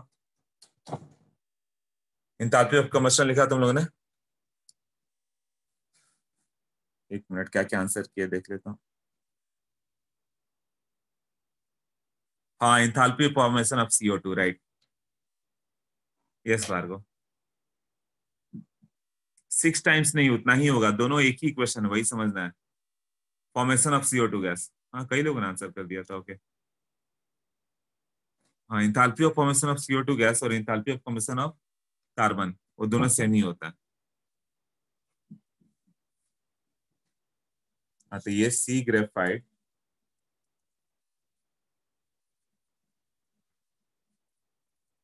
plus O2 gas gives out CO2 gas.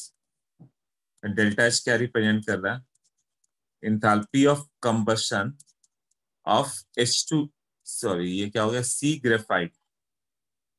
Graphite को बर्न करो या CO2 को फॉर्म करो, दोनों के लिए तो ये वही क्वेश्चन लिख रहे हैं ना, enthalpy of formation of CO2 gas. हाँ, तो enthalpy of combustion of carbon graphite पूछे, इसके लिए भी ये डेटा इंपॉर्टेंट हो जाता है, ये वाला पार्ट क्लियर हुआ ना? Enthalpy of combustion of carbon graphite. तो ये डेटा आईआईटी में कई बार आया हुआ है, ये हर जगह आईआईटी के मतलब सारे कॉम्पिटिटिव एग्जाम में ये आते रहते हैं।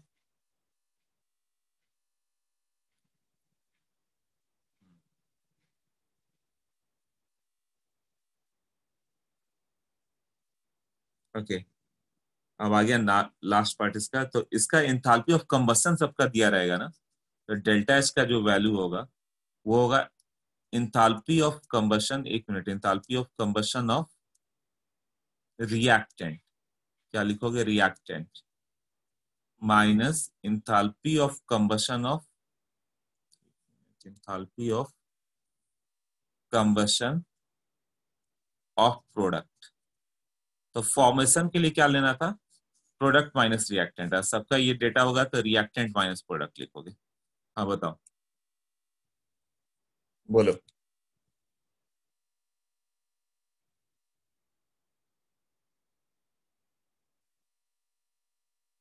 हाँ जी सुन, बताओ।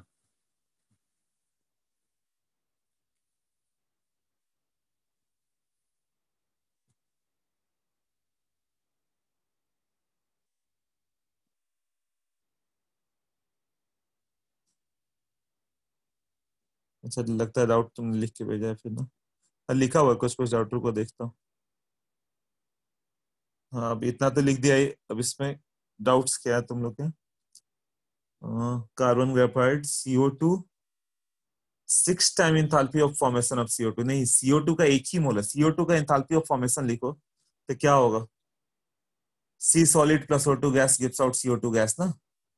तो enthalpy of formation of CO2 gas is basically what, enthalpy of combustion of carbon ना।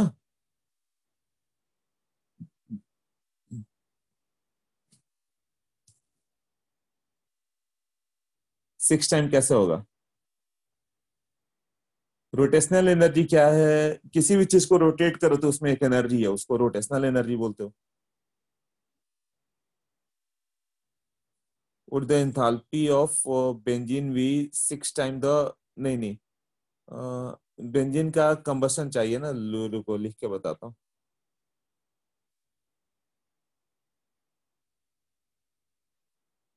इंट्रोपी नहीं करना, करना होगा इंट्रोपी, उसको तुमको खुद से करना होगा, बुकलेट से एक बार पढ़ जाओ सब, एक बार सिलेबस जरूर देख लिया करो, केवीपीआई का सिलेबस क्या है, जो जो सिलेबस रहे बस उतना ही पूछना पढ़ना।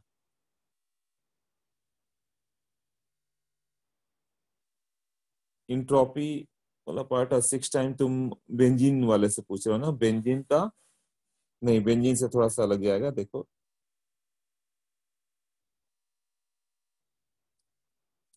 जैसे तुम बेंजीन का फॉर्मेशन कर रहे हो ऐसे, या कंबसन कर दो, C6H6 लिक्विड प्लस 7.5 O2 है ना, तो ये आएगा 6 CO2 gas plus 3H2O liquid. तो इसका डेल्टा एच जो होगा इंथैल्पी ऑफ रिएक्शन, उसको तुम इसके टर्म में लिख सकते हो, enthalpy of formation of what, products minus enthalpy of formation of reactants, यही होगा। इंथैल्पी ऑफ फॉर्मेशन ऑफ क्या होगा, 6 into delta F H not CO2 gas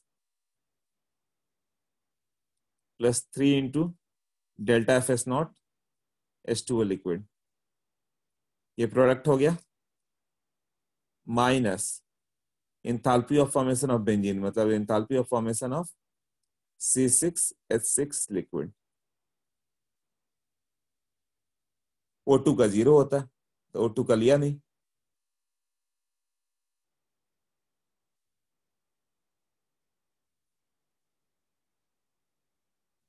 जैसे ये हो गया C2H4 plus H2 gives out C2H6।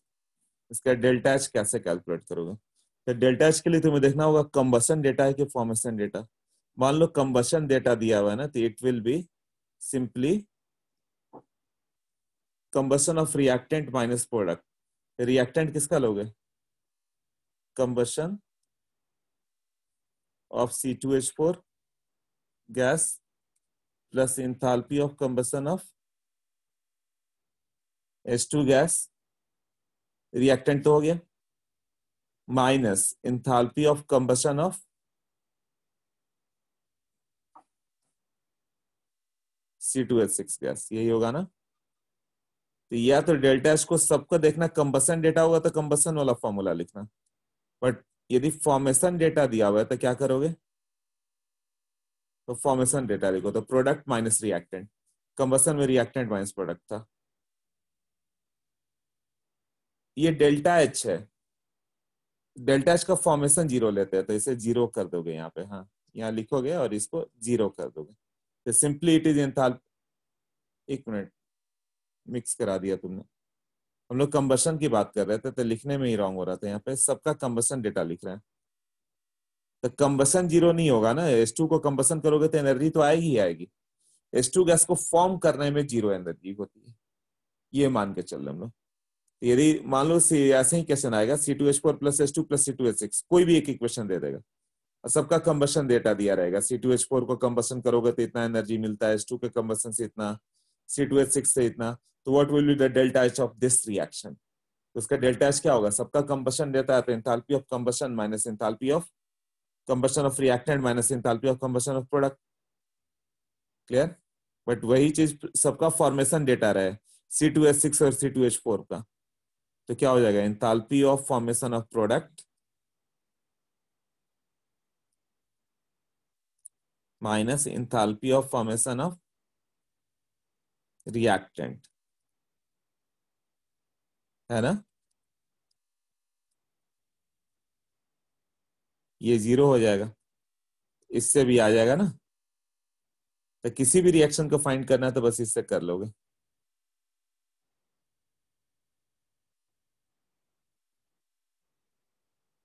Okay,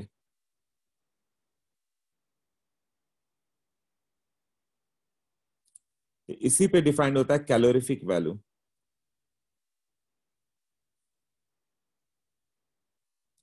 वो होता है delta H combustion by molar mass.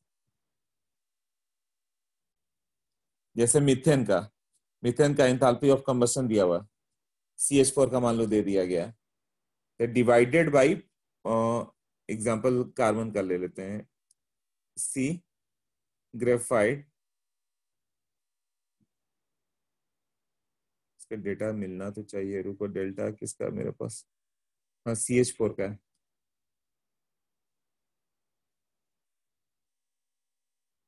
Enthalpy of combustion of CH4 gas वो कितना है? -890.36 किलो जूल पर मोल। एक मोल के लिए इतना एनर्जी चाहिए, तो पर ग्राम क्या होगा इसका? कैलोरीफिक वैल्यू मतलब पर ग्राम कितना होता है, तो पर ग्राम मतलब इसको डिवाइड कर दो, divided by molar mass of CH4 कितना हो गया? 12 + 4 16, तो इतना किलो जूल पर ग्राम होगा। मतलब पर यूनिट मास जो एनर्जी रिलीज हो रहा है उसको हम लोग कैलोरीफिक वैल्यू बोलते हैं। कैलोरीफिक वैल्यू क्या होता है? किसी भी चीज का कैलोरीफिक वैल्यू निकालते हो कि इसका कैलोरीफिक वैल्यू बहुत ज्यादा, मतलब कम खाओगे और ज्यादा एनर्जी मिलता है। तो ड्राई फ्रूट्स में यूजुअली होता है कि मास कम रहता है और तुम्हें एनर्जी ज्यादा देता है, वाटर बिल्कुल गायब रहता है उसका। यही है ना? क्लियर हो गया कैसे किया? एक कंसेप्ट आ जाएगा बॉन्ड एनर्जी का। तो बॉन्ड एनर्जी दिया रहे तो तुम्हें bond energy of reactant minus bond energy of product बोल करना है।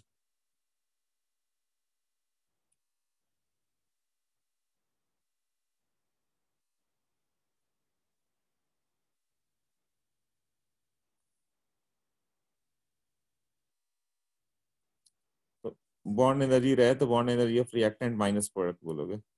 बॉन्ड एनर्जी बताया था कि बॉन्ड को ब्रेक करने के लिए जो एनर्जी चाहिए, जैसे कि मान लो HH है और Cl है और ये HCl बन गया, तो मान लो इसको ब्रेक करने में 20 जूल देना पड़ा सपोज, या 40 जूल देना पड़ा, और यहाँ जो फॉर्म हुआ तो 35 जूल रिलीज कर रहा है, यहाँ 35 रिलीज करेगा, तो ओवरऑल एनर्जी रिलीज हुआ कि अब्सॉर्ब हुआ?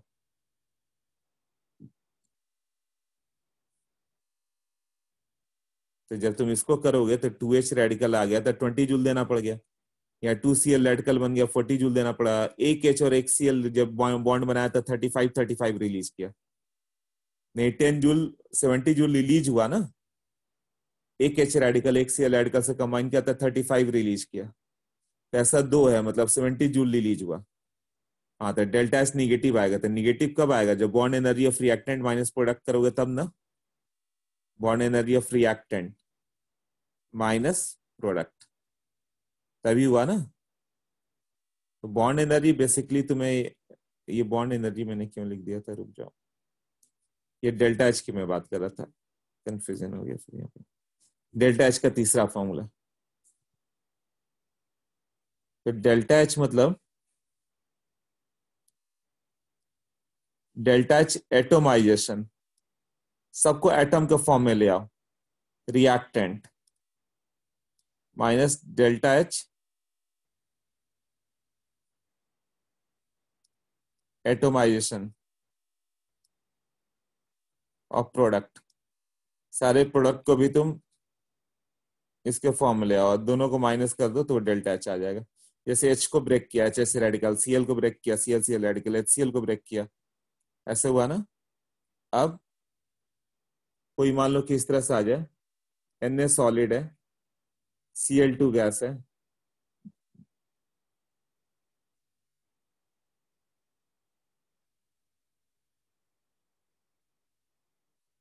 फिर आयनिक कंपाउंड पे चले जाएंगे, हम लोग को कोवैलेंट चाहिए, रुक जाओ।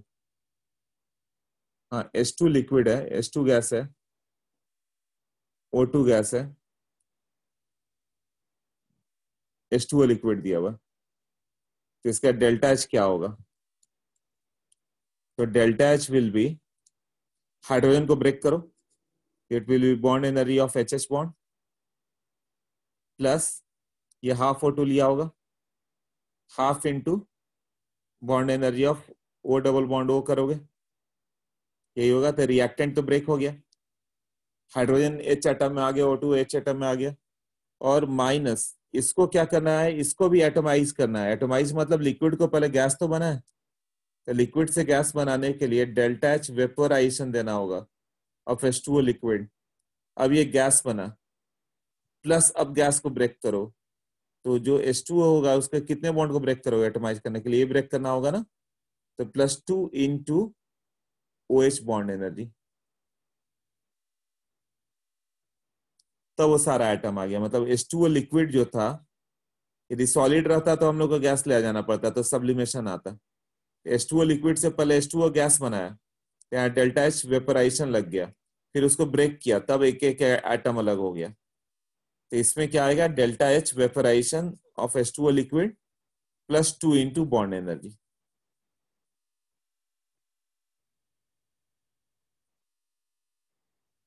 हाँ, बॉन्ड नेबर साइकिल ऐसा ही था। क्लियर हो गया अभी?